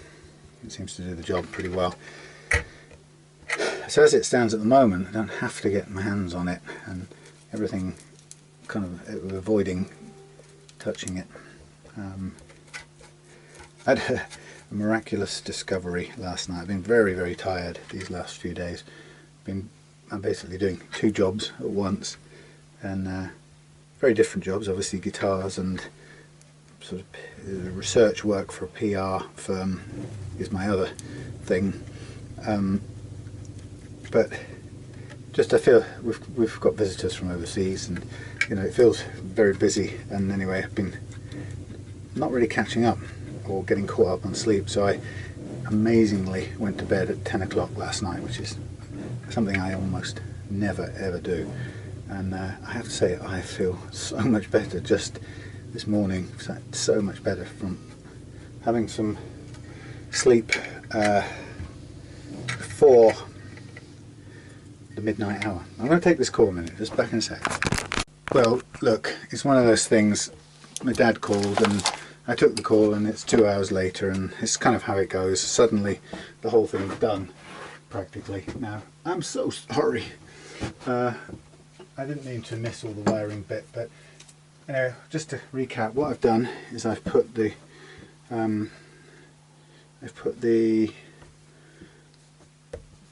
made in Korea pickups into here instead of the original Encore India ones, which weren't bad actually, but I've gone with the made in Korea Squier ones, and so what I'm next going to do is clean the bridge. There's an output drop on the middle pickup, which might mean that it's just full on out and out faulty, in which case it may be that I have to replace this with something else. But let's start off. It plays, and I'm going to start off and see just how bad a volume drop it is, and if it's not too bad, well, maybe we can just live with it. But anyway, so this is all done, and I'm just really going to take the bridge apart, clean the components, and then we're going to put the it's the what you call it, the claw rattling. So, okay, so I'm going to take the bridge apart now, give it a clean with the last of that stuff.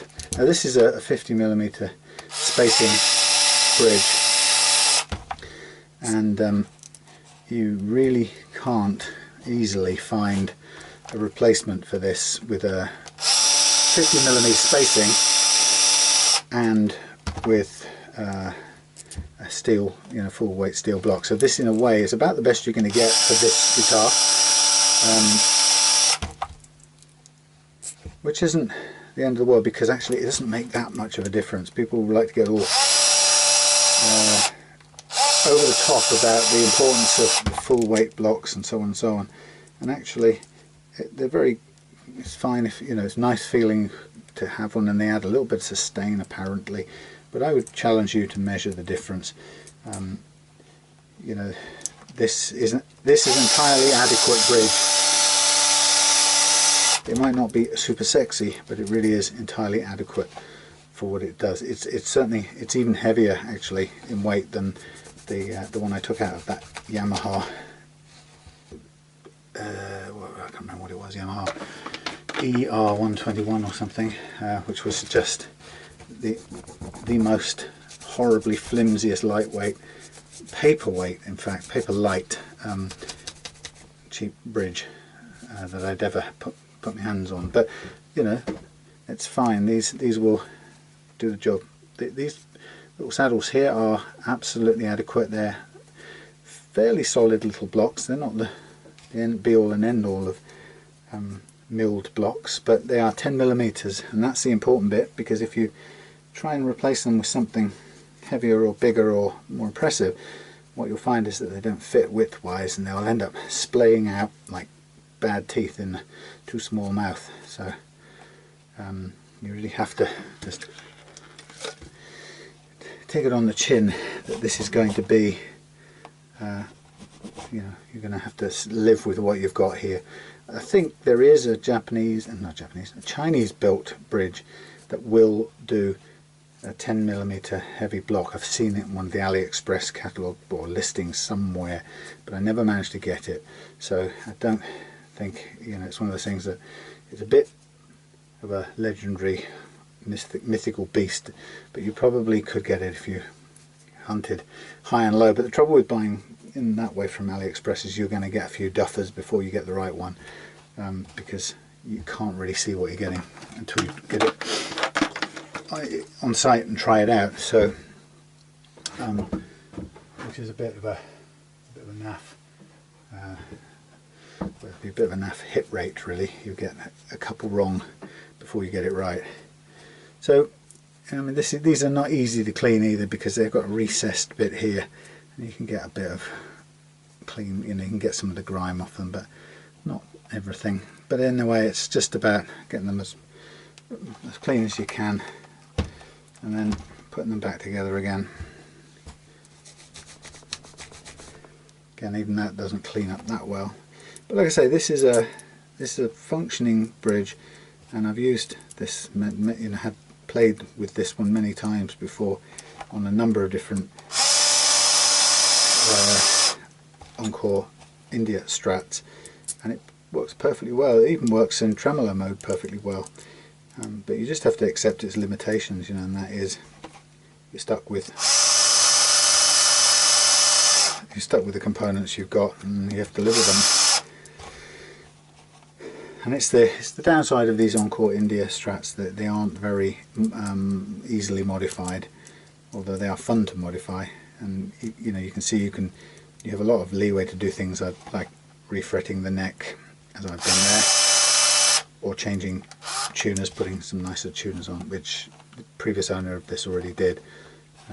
So loads you can do, but when you start coming to the bridge and the pickup changes, as you can see, this was the 50mm made in Korea spacing pickups was just purely, holy crap, what's going on here? It's purely coincidental that it worked, purely luck, or just a chance that the made in Korea gauge was the same as the Encore India.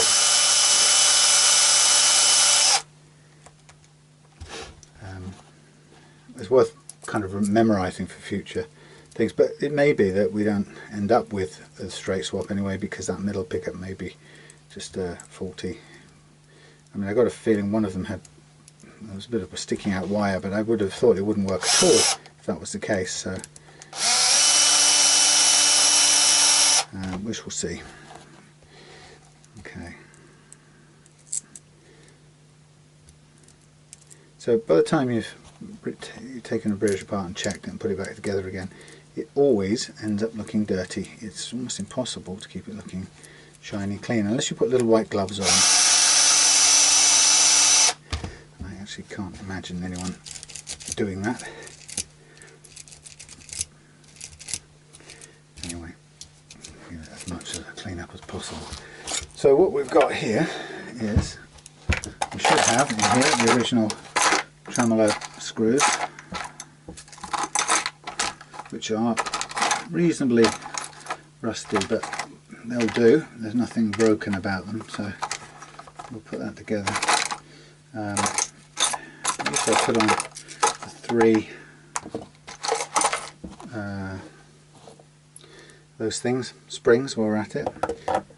So this fits beautifully in there. It's a perfect fit. So we'll just drop in the outside screws first.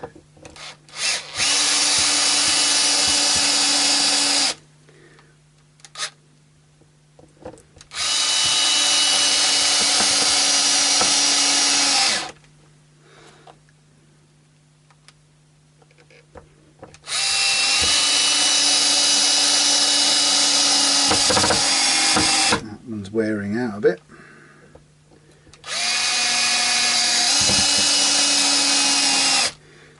Looks like they're a bit worn. As you can see, they kind of went in fairly easily. I could see it was worn already. I might look for a replacement set. I mean, they'll do, but they're not perfect.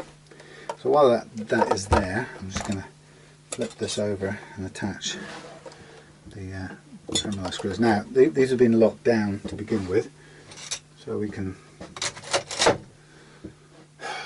take a screwdriver, which is now somewhere else in this pile of stuff. Okay, we can take a screwdriver and it's not this one, is it? Will this do? Yeah, that'll do. I'm going to undo these a bit. Now,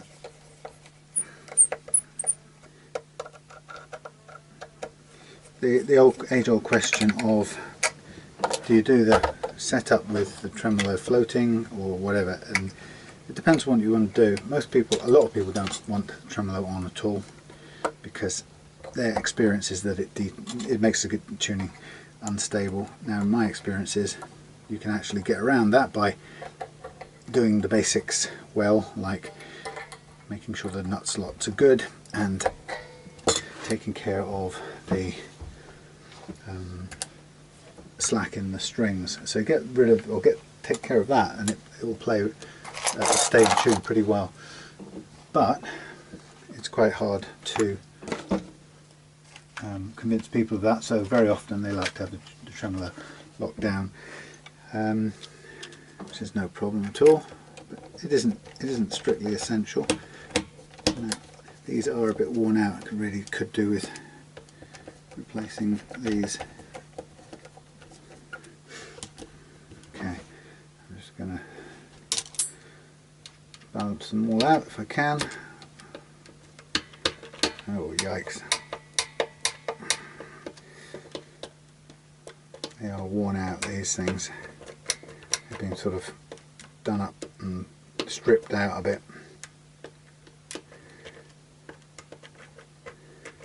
So I don't want this pressing down the tremolo. I want it to be, if it rides at all, I want it to be able to ride upwards freely.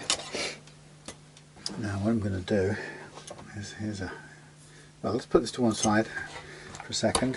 Now's the time to put the tuners onto this refurbished neck, and it's all in beautiful condition. Now, the tuners should be a straight fit. Actually, got quite a nice bit of ready-made grease floating about in there.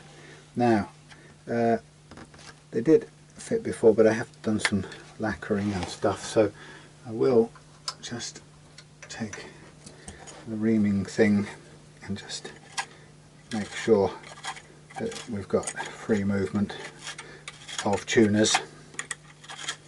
I know, another Brexit reference, sorry folks.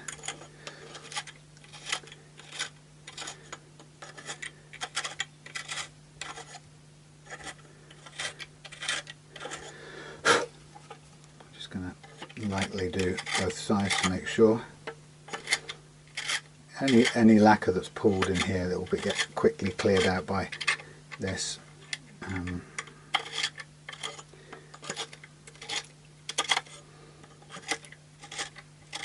Now I filled in the old screw holes as well, so it's ready to reposition these. Now I've got a bit of gunge coming off my hands. Technically I should go inside and wash my filthy hands. I think I might just do that actually.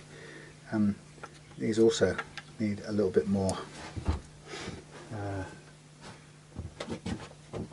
cleaning out, but not an awful lot, because the reamer doesn't do it quite straight. It sort of does it either side, so sometimes you have to just do a little bit more freehand like this,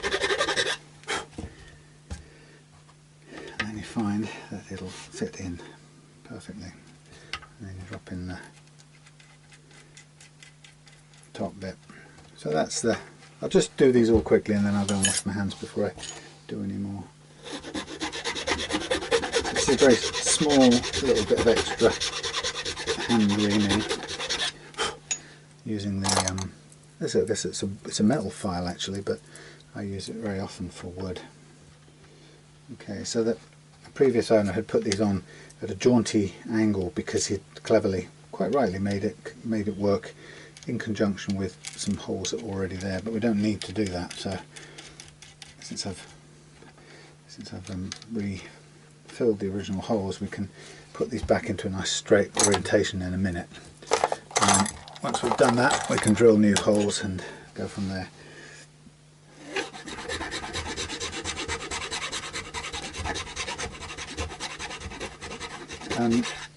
I'm just thinking to myself,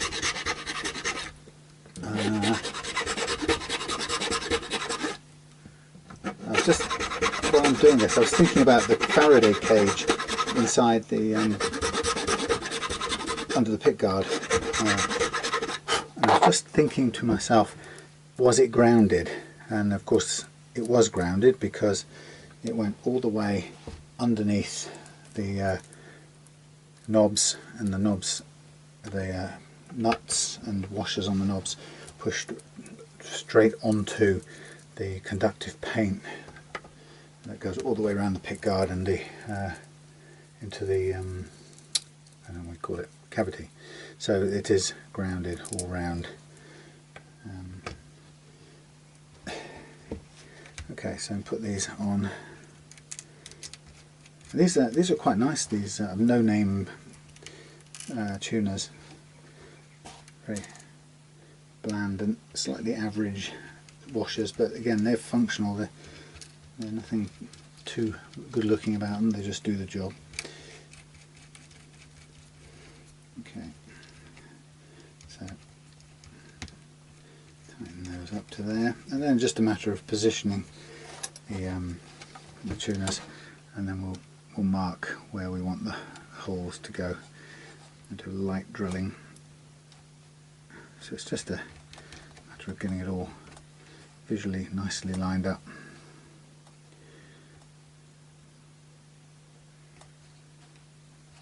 It helps when if you get the buttons all pointing in the right direction, so you can see if they do or don't line up. That's pretty good. Right, I'm going to stop a minute, go and wash my hands before I put the thing together. See you in a second.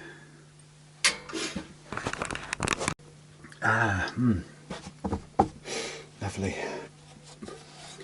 Right, so yeah, small drill and Dremel. Small drill and Dremel. Drill and Dremel. Suitable for tuner screw holes. That's difficult to find. Never an ideal setup. This will do.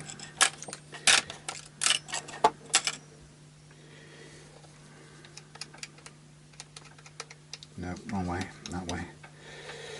Yes. So re-fretted, reshaped, refinished. Very light nitrocellulose lacquer here. And now we're going to just put some new holes in to mark the tuner screws. That's not what we want to do. That spins that and spun it and flung it off.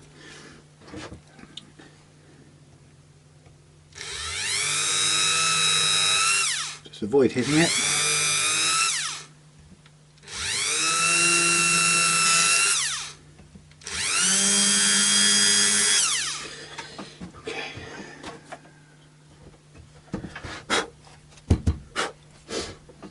And then somewhere in here we will have 6 little tuner screws, and after that it's a matter of putting the neck back on. Now what I don't know at this stage is how level the frets will be in the final reckoning, so with every refret I'm expecting to need to do a fret leveling, a setup and fret leveling. So just because it's been through a refret process doesn't guarantee that it's going to be beautifully level or ready to go straight from the off. And in fact it's very unlikely that that's the case. It's far less common, but once in a while I get lucky and I get to put the neck on and it plays straight away without any need for fret leveling, which is great because it just means we start off with a minimum of fret metal loss, which is no bad thing.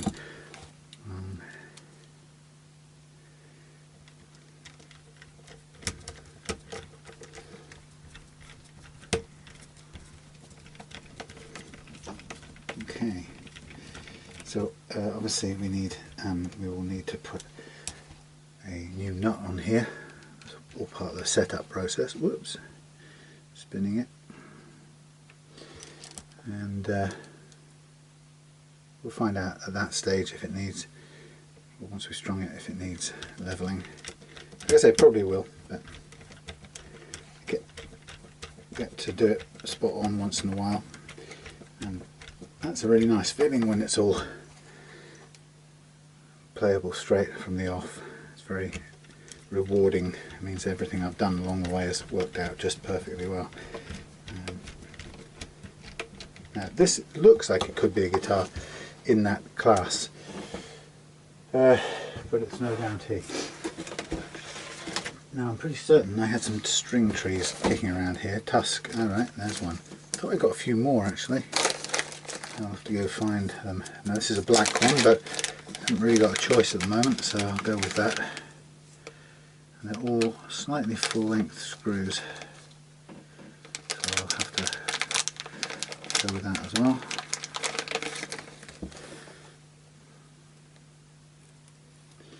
See how far down that goes. Now it'll do.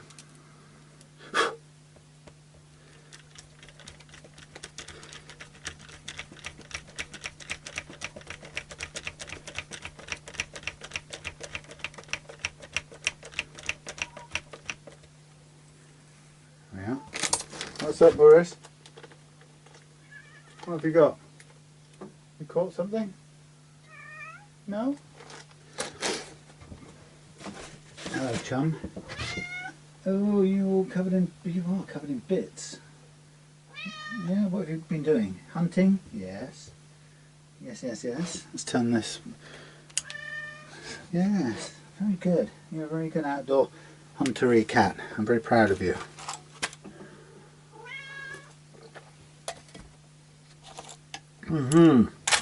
Yes, sir. Yes, sirree, Morris. Now, so now is the time to put this new neck. Oh, look at you covered in all your bits. What are they? Are they living bits or are they just plant bits?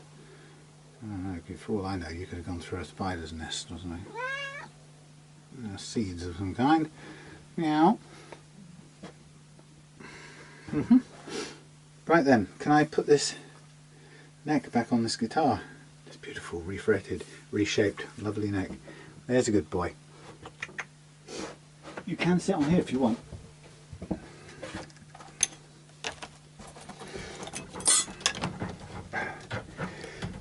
this on. Lift it up. Sorry about this. Scrawl. Turn it around. Sort of stand it in place. Get the 4 horsemen of the apocalypse. Get a torque set on about 6. Get the first of the screws in place. Now this one, I was going to say no, it didn't come with a plastic. I was thinking whether this was sitting in a plastic square cup thing holder, but it's not. This was straight in, and that feels quite stiff. Let's send this one in first.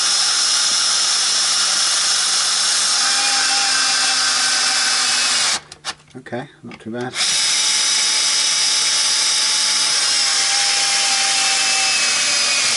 Okay, not too bad.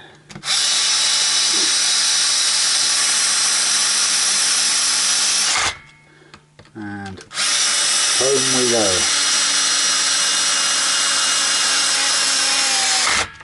And then tighten these and this. And there we have it, our freshly thingied. Ooh, it's feeling nice. Okay, so we got the a few little things here. What are these? What were they?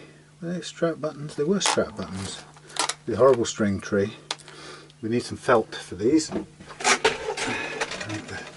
the thing as nice as it can be, and hopefully, let's just get the straps, a couple of spare strap screws out, just in case we need new larger ones. That's an old one. Ignore that. Hang on, what's going on here? Can you use 2 the same, please? Yep. Strap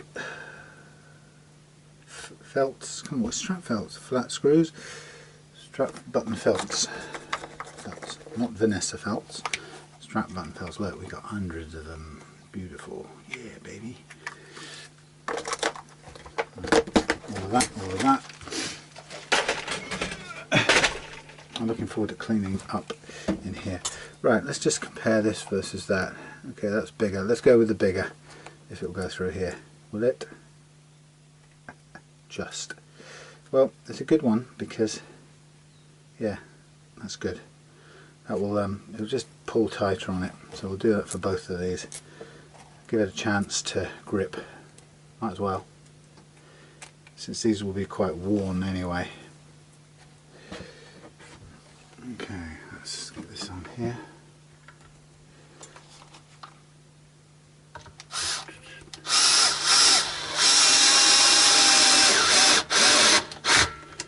Yes, nice and tight. And then down here. Before I do that, let's wipe off this goo. I'm going to give this guitar a little polish over with some what's that stuff, you know, the scratch remover, just because it's like a nice quick clean up.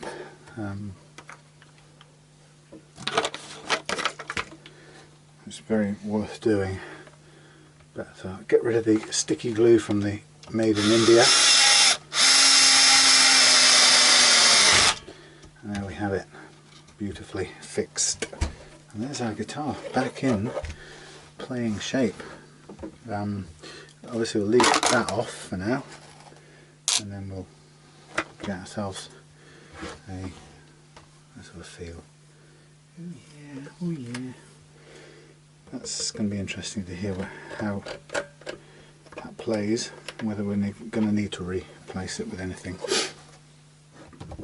What was I looking for? Oh yes, a nut. A new nut. New nut. So I've got these slightly curved ones, which are, ooh, they're just... The problem with these Indian Encores is they're just slightly bigger than standard. So it means if you can't find one that's exactly the same, you're basically gonna have to make one. And I'm wondering whether I can use one of these. I don't want to use plastic if I can help it.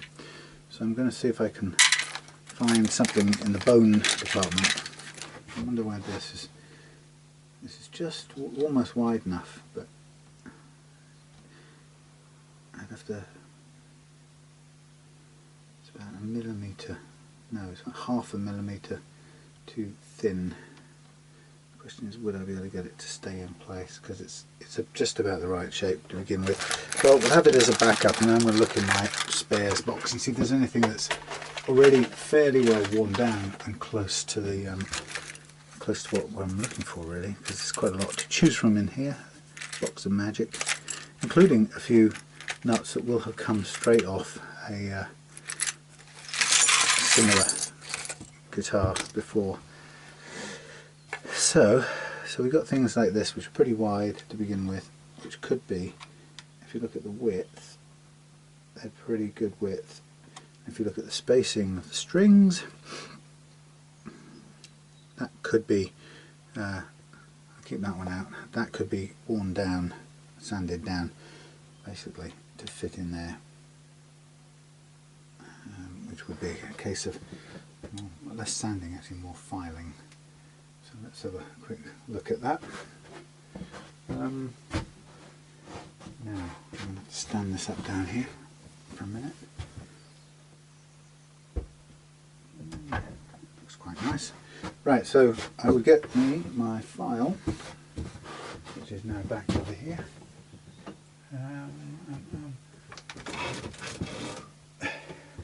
Thank you. So the idea would be to bring this flat.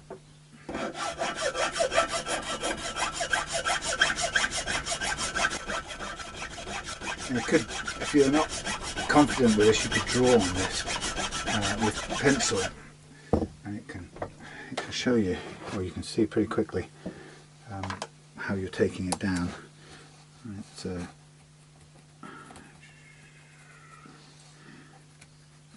obviously as soon as I take it, the first layer off, it'll obviously go white, but you can tell you whether you're cutting straight or not. So my aim is to bring this down. It's not easy to grab it and pinch it in place right now because it's pressing on the sharp edge of the nut, really, so a bit of a disadvantage. It probably would work better being filed down on some sandpaper, which I'll do in a minute.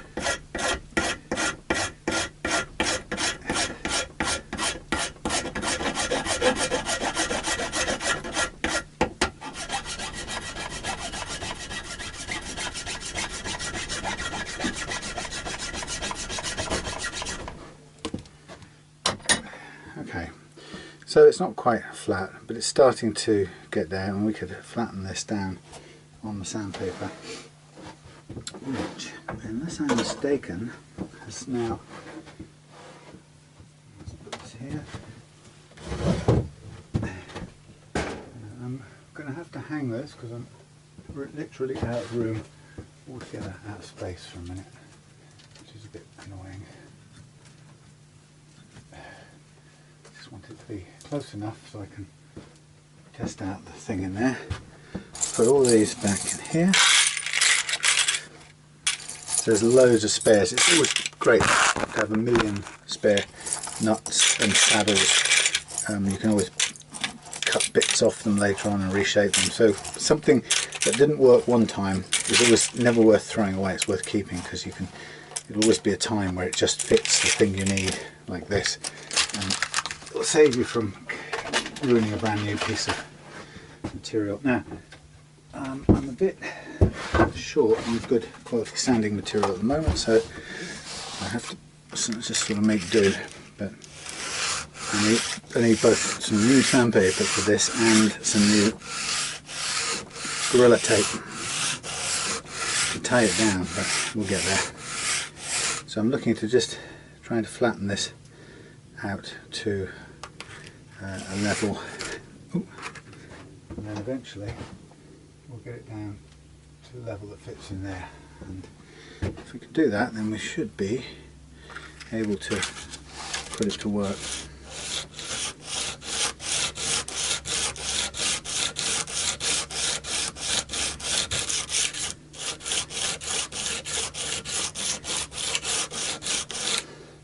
Yeah, Eventually get there.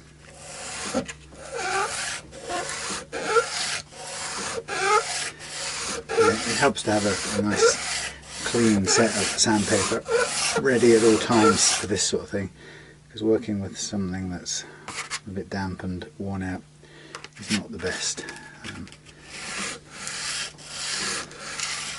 You do get there eventually.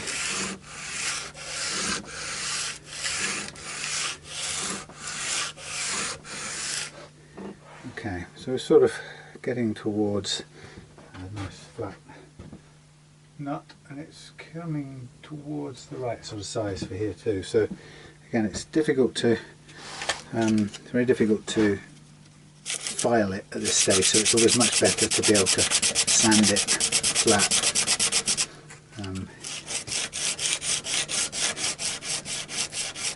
Patience is what's needed, really. And you end up, if you're watching carefully, you'll be able to see when it's working flat, and you can see which end is left bigger than the other, so you need to do pay a bit more attention to one end, a bit more effort.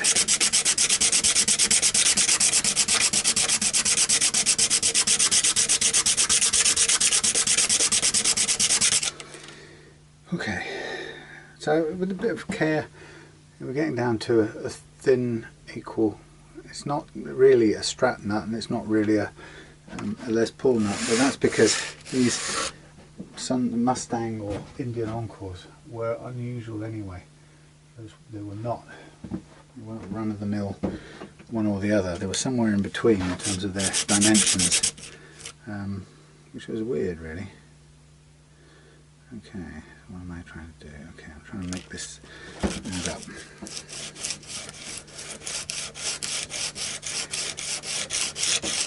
Now, it would be great to have a rolling sanding belt at this point in time, but it's one of the many things, sadly, I don't have. So I end up doing really slow, fiddly things like this until they fit in by hand. So we're nearly there.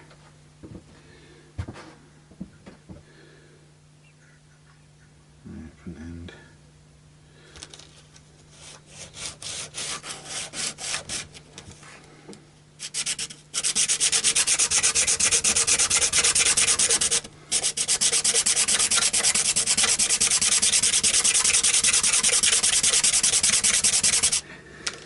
Not perfect.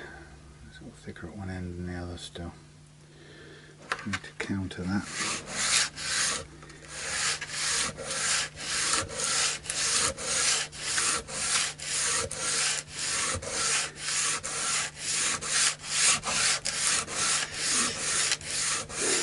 Slowly but surely getting down there. But the nice thing about being slow is that you do get there in the end, and it's you don't overcut. You sort of go in. You get there, yeah, slowly and patiently.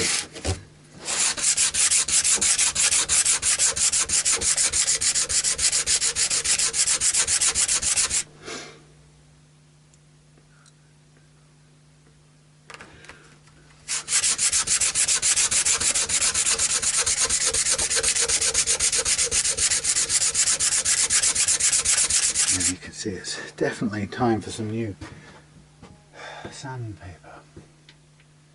Right, well, we're almost there, and it's a good thing to just always work the nut down rather than try and make an adjustment on the block. If you adjustment to the nut slot, because you will do more damage that way.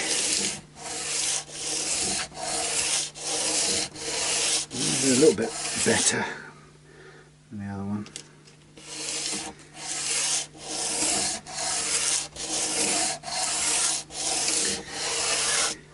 Right, now can we get a fit? Can we get a fitting, please? Ooh, almost there. In fact, practically there. A little bit wide at this end. So I'm going to take a little bit more off here. Just a tiny bit more emphasis on one end, really. Extra weight. one end and try that.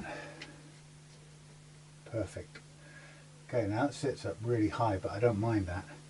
I'd much prefer the height on that than nothing at all. What I can do if I want to is I can take down some of this just on here.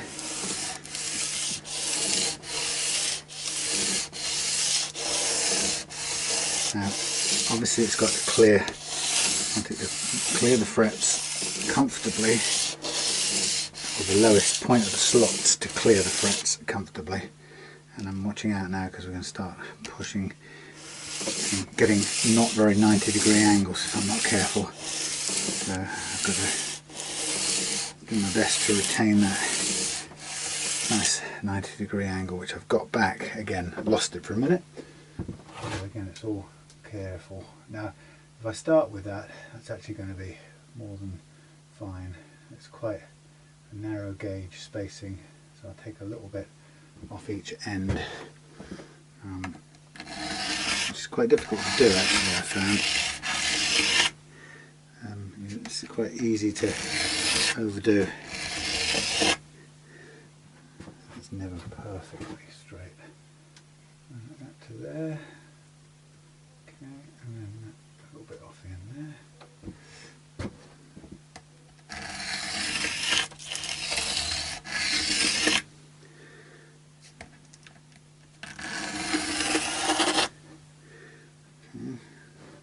Again, quite difficult to do.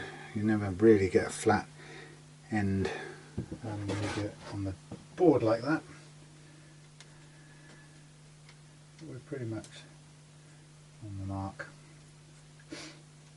Okay, and as I say, it's quite a narrow gauge, which is quite nice. What I can do is put this in here and just very gently flatten out that bit there. Yeah. And the same here, just take away the little hump.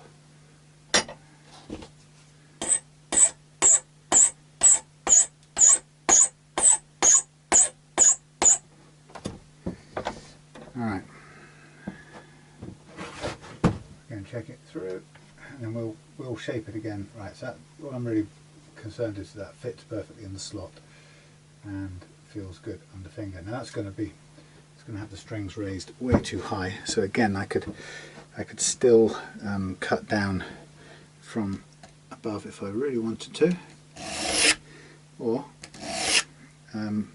we could leave it to doing it from above, which is kind of the more familiar way. The question is, how much is it out at the moment? Difficult to say without lifting it up and doing that. Okay, so we are a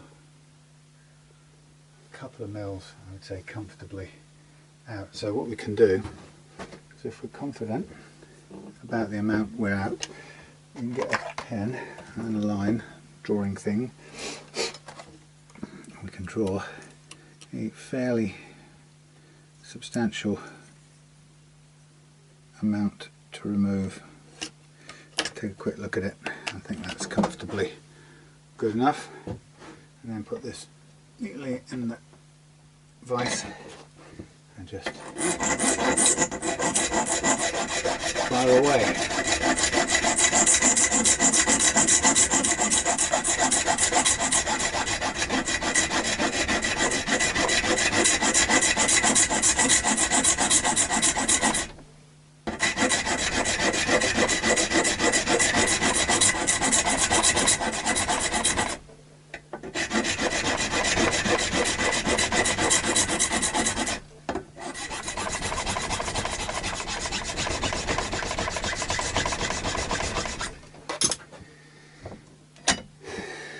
Pretty good. Square, square. Looks pretty square. Okay, and then we just check it out with the right angle. Okay, okay, and then have a look at how it looks. One more time. Okay, so I think that's fine at the bass end, but let's live with that and we'll work down on the treble end. Okay, so there's our custom made nut to fit this Encore Strat Indian made, which has a wider than standard nut. Okay, and here it is. We can slip it in there. So we've got the nice wide nut, fits perfectly, got quite a narrow spacing of strings, which is nice. It's ready to glue in actually. Let's glue it in. Find some glue, find a cocktail stick. And then the sort of next major thing on this will then be to string it with some sacrificial strings, and then we'll get on to setting this nut up so it's correct. And that means basically cutting downwards from the top so that we get the exact first fret string action that we want across all the strings. So we just drop that in there, line it up, make sure nothing's overhanging, check the position of things. We want everything to sit as neatly as possible. I think that's about right.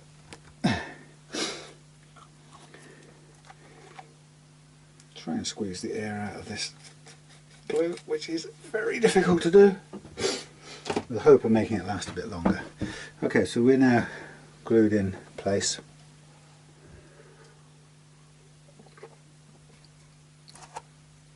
A spare new nut for another strap another day. Okay, so like I say, all we really need now is a set of sacrificial strings to go on here to test everything out.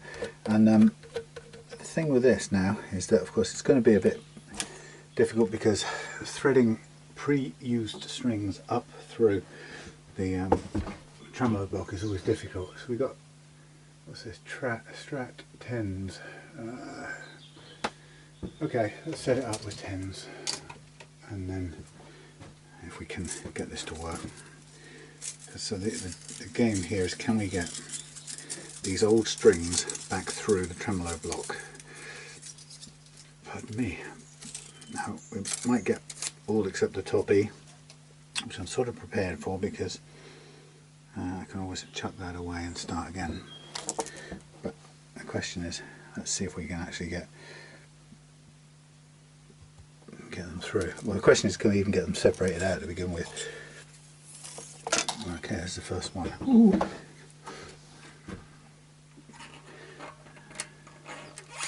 It'd be nice if we can. And straight through that. We need to tighten these up. Now they're screwed down.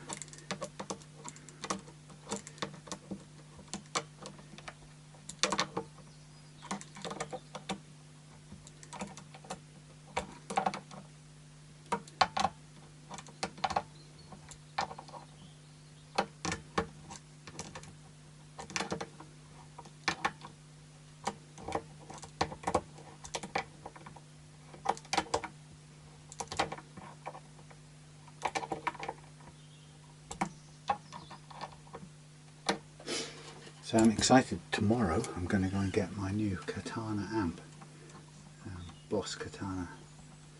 I've been kind of on the lookout for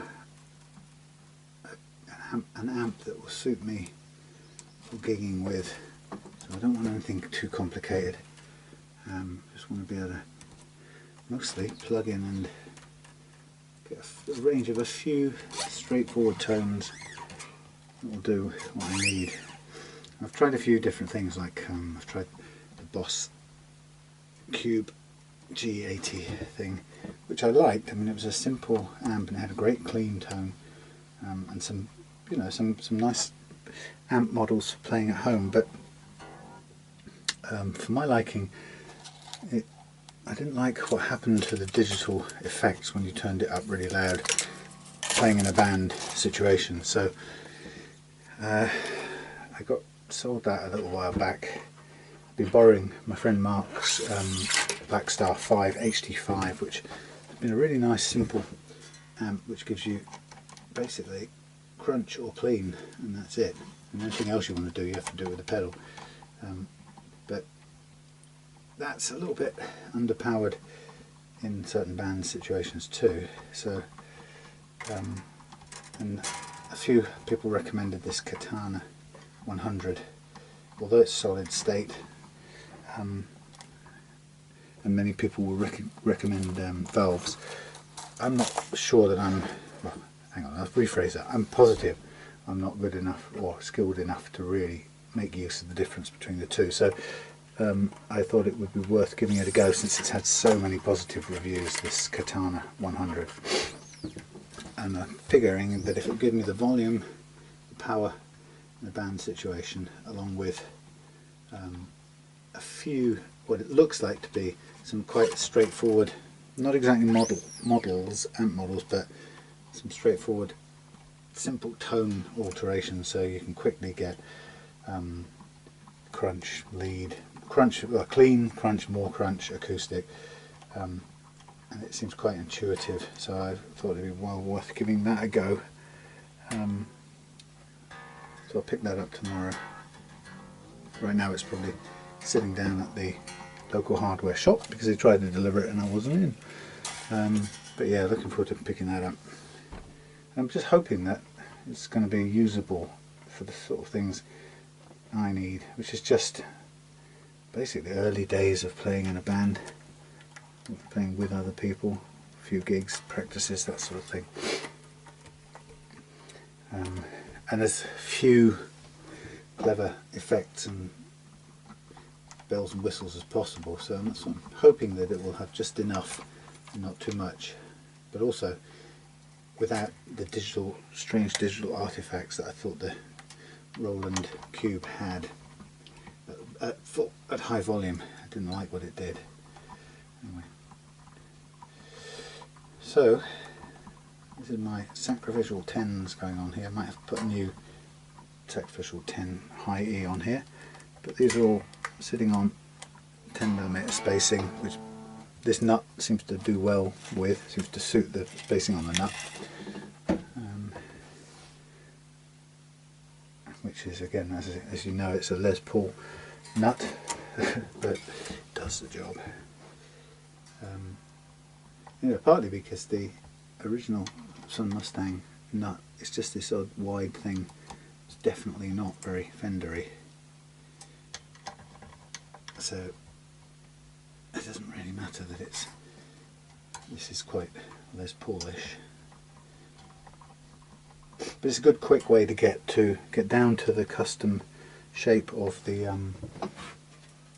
India factory Sun Mustang shaped nut, because it's the plastic one I don't like that comes with it, and I really don't want to. I prefer not to have to cut from a huge bone blank, because that takes a lot of time. So converting a used Les Paul nut, or a non-used one but a pre-messed around with Les Paul bone nut, as you saw there, was much simpler. So I'm kind of happy with how that turned out. And then, like all nuts, it's just going to be a case of working it downwards from above until the slots are the right height. Ooh, that's not holding that at all. I don't have the strength in my fingers tonight because I've got a bad thumb.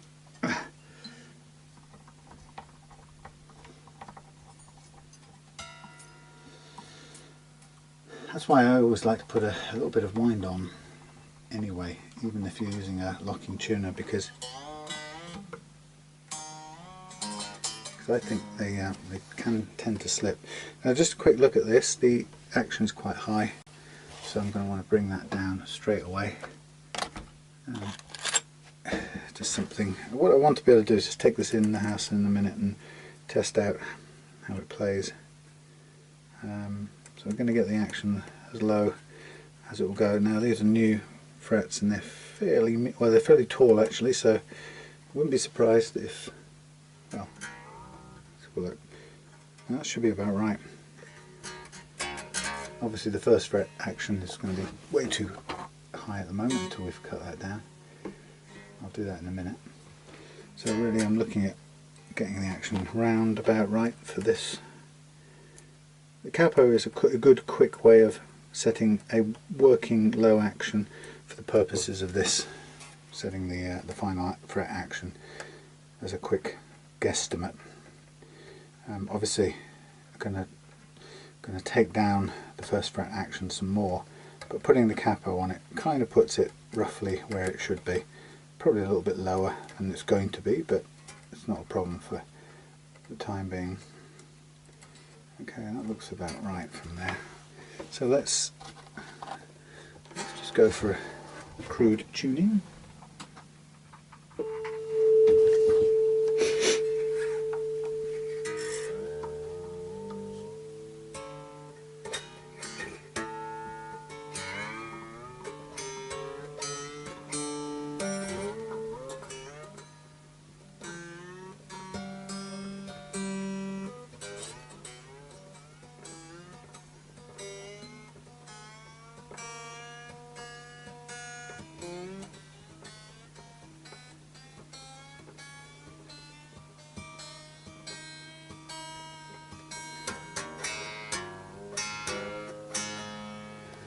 So that's quickly up to pitch for a minute, and we can set the action sort of roughly where it would be and get a feel of it.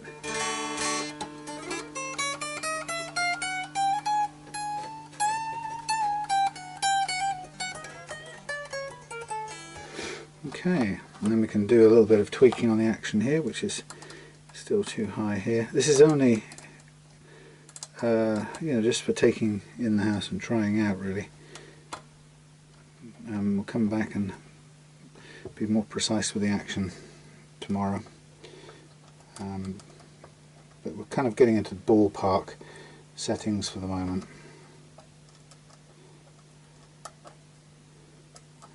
Okay, let's take this down, boy.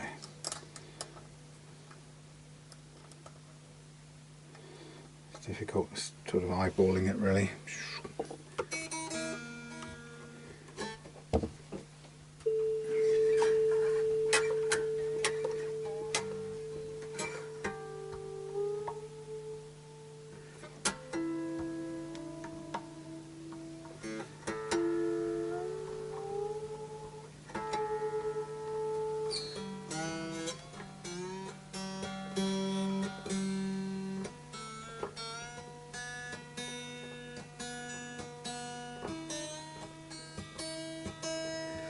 These aren't the greatest tuners in the world, but they're quite adequate.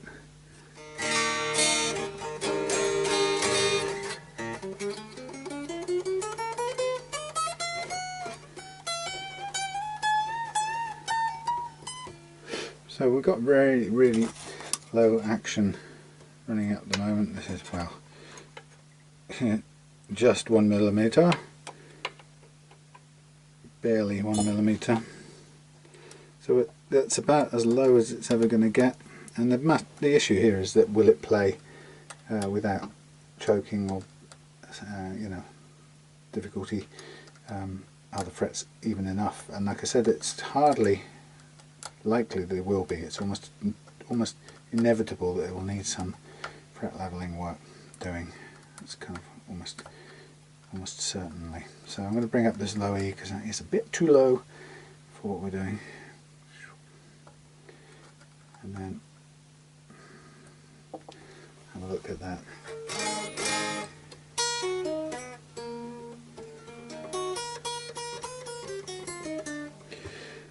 Okay, so until we get the nut slots done, we don't really know much else.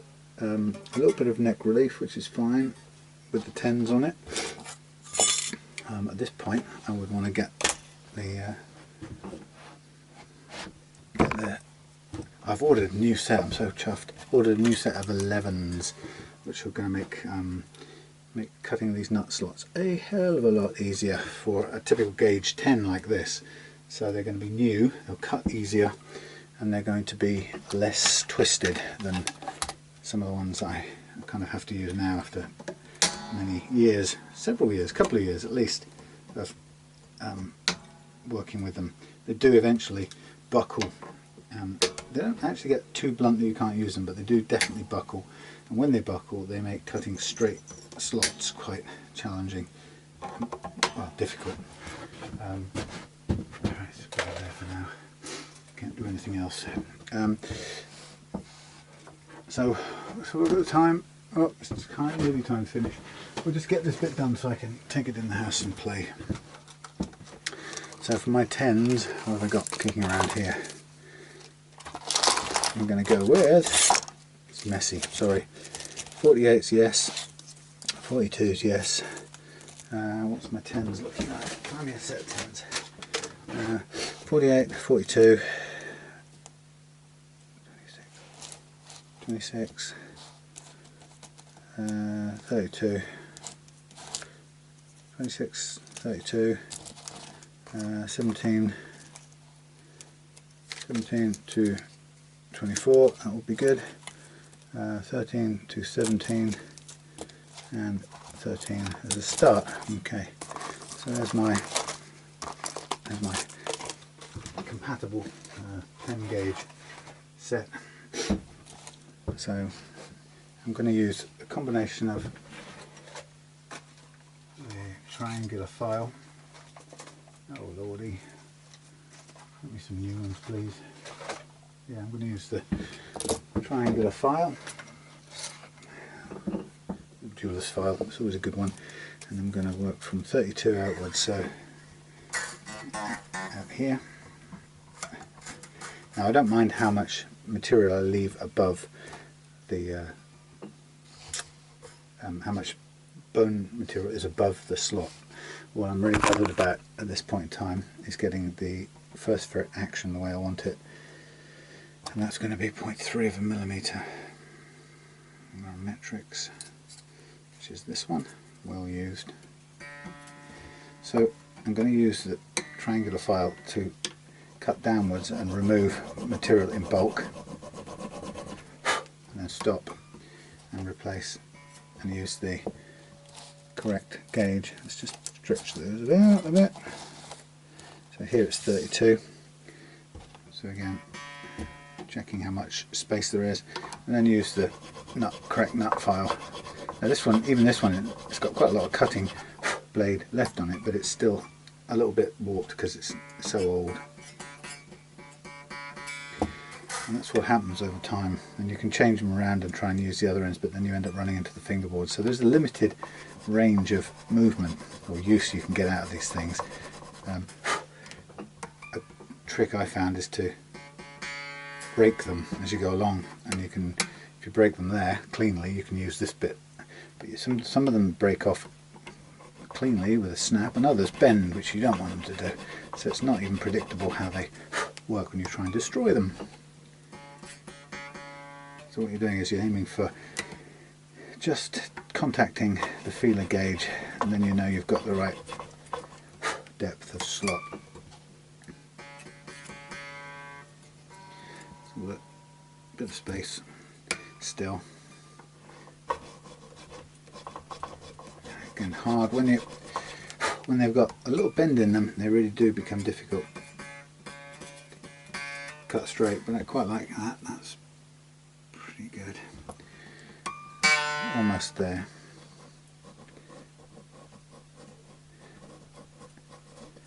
Now if you didn't have a Dremel that you could use, that's good. If you didn't have a Dremel, for example, that you could use to remove the excess material later on, you could use your diamond jeweler's file to remove or to open up the slot a little bit, just to ease the chance of the string getting caught. Okay, so I use it in two ways. I use it sometimes to begin cutting that. Forgot this, badly cut. Yeah, sometimes I use it to begin with like this to remove larger volumes of material, and then at the end you can use it to clear a slot above where the string sits, just to make sure there's no sticking going on. And that's that V-notch. If you use the jeweler's file to make that V-notch, just to create that extra space, you don't really need to worry about making it come all the way down to the bottom of the slot. You just need it to create a bit of widening above, so that it restricts or limits the amount of, or reduces the likelihood of the string catching. Now this one needs a bit of widening again, so again we'll use this just to open it up.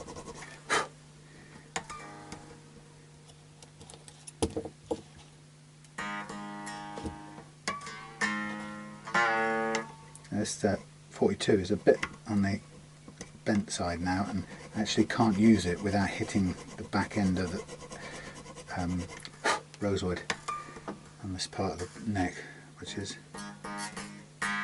not ideal, but if it has to happen to get it cut, it has to happen. But rather it was kept to a minimum.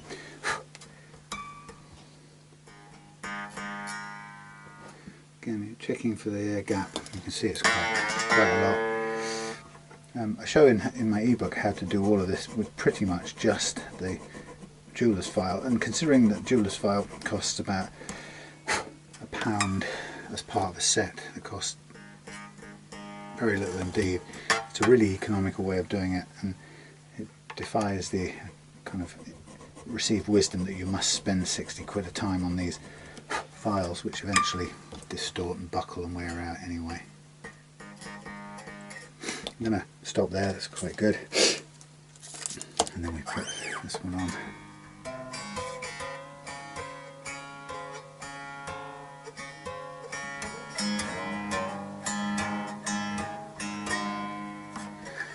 Okay, the reason I'm bringing them up to tension is because I want them to sit as far down in the slot as they need to go. I don't want them catching or wedging halfway down because they're not under full tension. If that happens, you get a very false reading and you end up cutting far deeper into the slot than you need to. And what then happens is, as soon as you put it under full tension, it suddenly pings its way right to the bottom of the slot and you realise you've well overcut it, where you didn't have to. So I'm just again opening this slot up, making a bit of a notch out of it.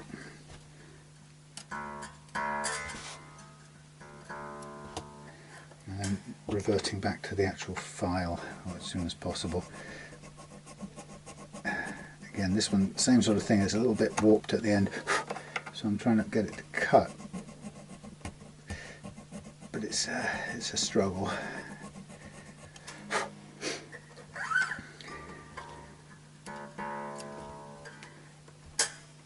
And again, you can use a longer cut, but then you'll start clipping the rosewood at the end.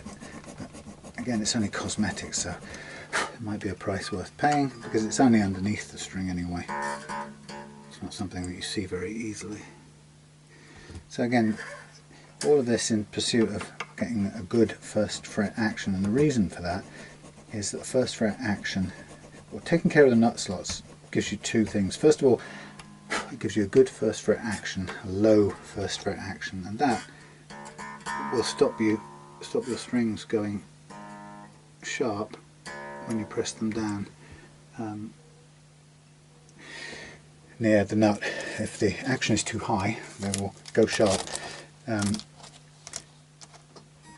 The other thing it'll do, as currently is doing, is it will widen out the nut slots so that you don't have, your strings don't stick, and you'll get a much more stable tuning as a result.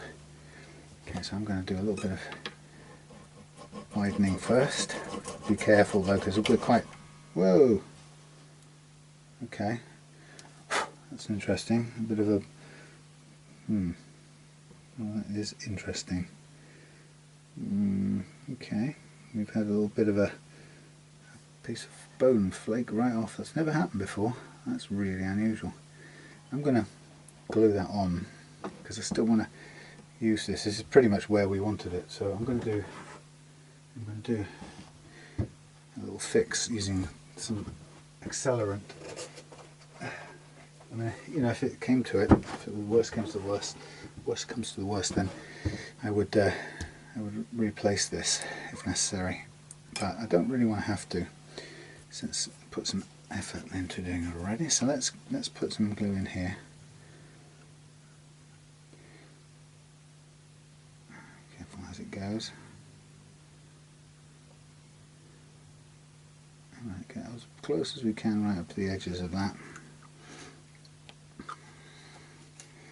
Let's get this little piece back on, press it down, and then we'll get the crazy accelerant on. So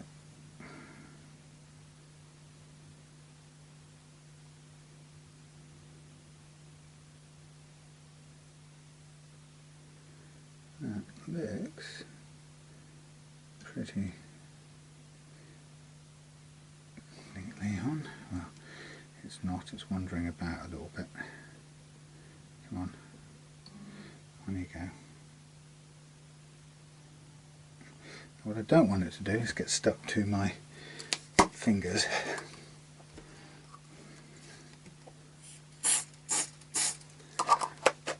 Now these are sacrificial strings, so don't worry too much about them.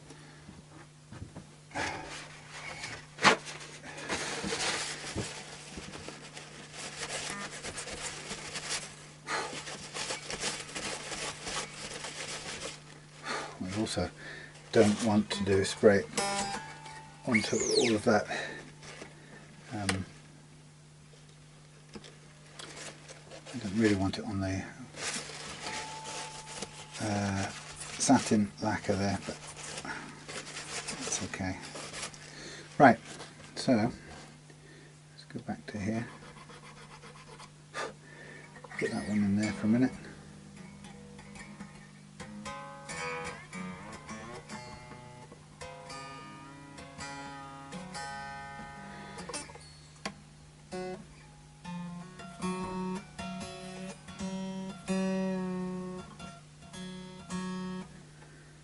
Let's go back and check where we were now. Still quite a way off, so let's try careful cutting down. I don't want to break this off again, but just working it down nice and gently this time.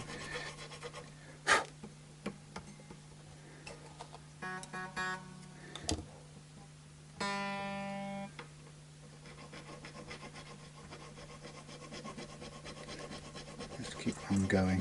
Again, not perfect, but it'll work for now. Yeah, unusual to have that happen. It's kind of a first for me. An interesting laminar failure, you could call it.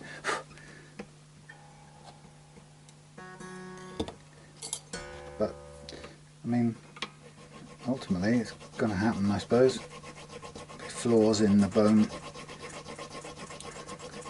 I guess it's not often it's cut in this way, especially with a sort of sideways pull on it. A bit more downward pulling, downward cutting I should say.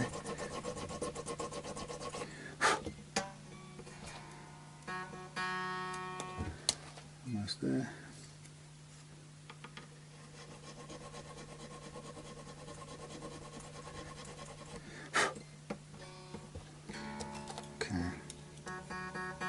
So if I just get it down to this playing action tonight, then I get to try it out and see just how far off level the frets are and how much fret leveling is needed, if any. And I say usually it requires some, so it wouldn't surprise me.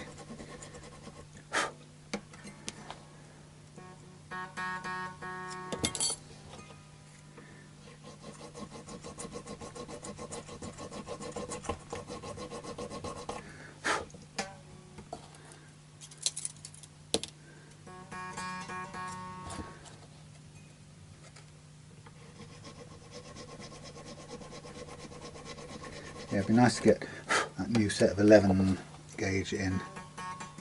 Okay, we're on the mark there. Yeah, get the new set of 11s in, because that will make cutting these things much easier.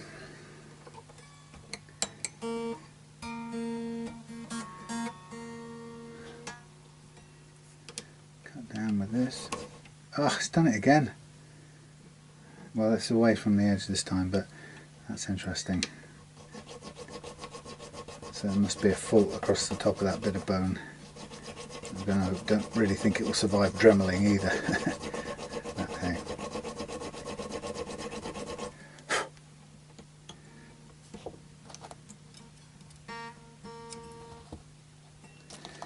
Funny that, eh? Once in a while.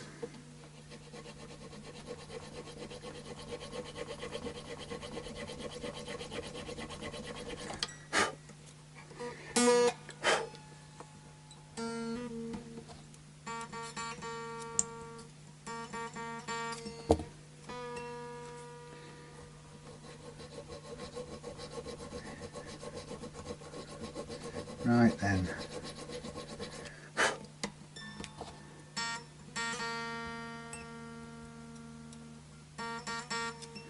Nearly there. I'll probably file this down much more carefully than with a Dremel, just to get it, as long as we can get it smooth to where we want it, it'll be fine. Could be that this it's hooking on this file. I've ordered a new set of these files too. I can feel them dragging a bit too much at the it's getting sticky in here, it's dragging at the bone, so okay, pretty much on the mark there. And finally the last one, and then I can go in and try and have a play and see whether this middle pickup is had it or not. Right, miles high. Let us try the other one. See if this will cut a bit more, less draggingly.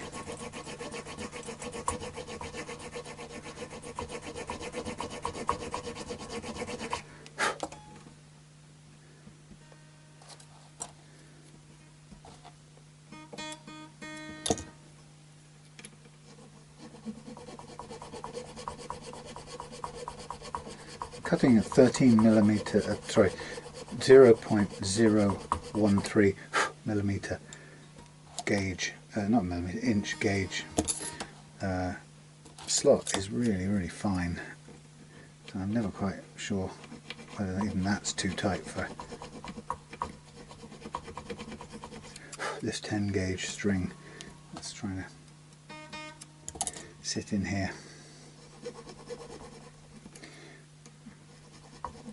Very difficult to cut downwards and get as low an action as this without running to the rosewood behind.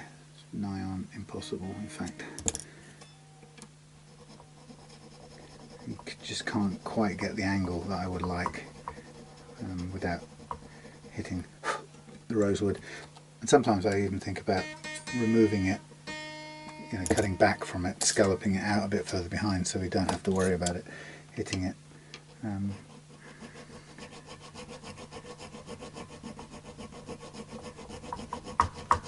Clunk, clunk.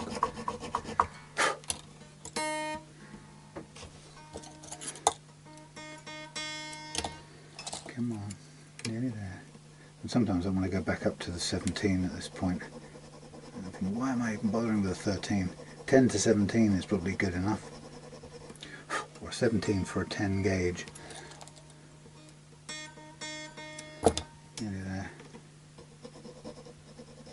It's hard to get down. I want to stop there because it's late, and so on and so on. Right. Okay, and then what I'll do just now is make a very loud boing.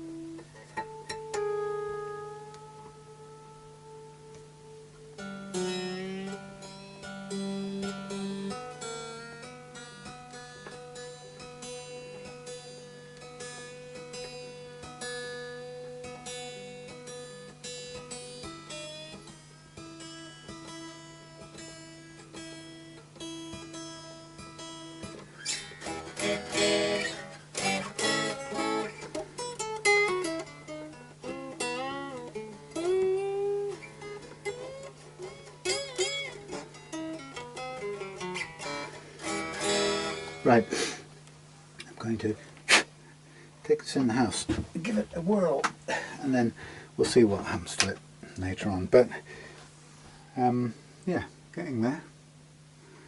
Just a little bit of a fight there on the nut, as you can see, but probably be able to just bring that down to you know, take all the excess off and have a very flat nut, so you probably won't even notice the chipped bit.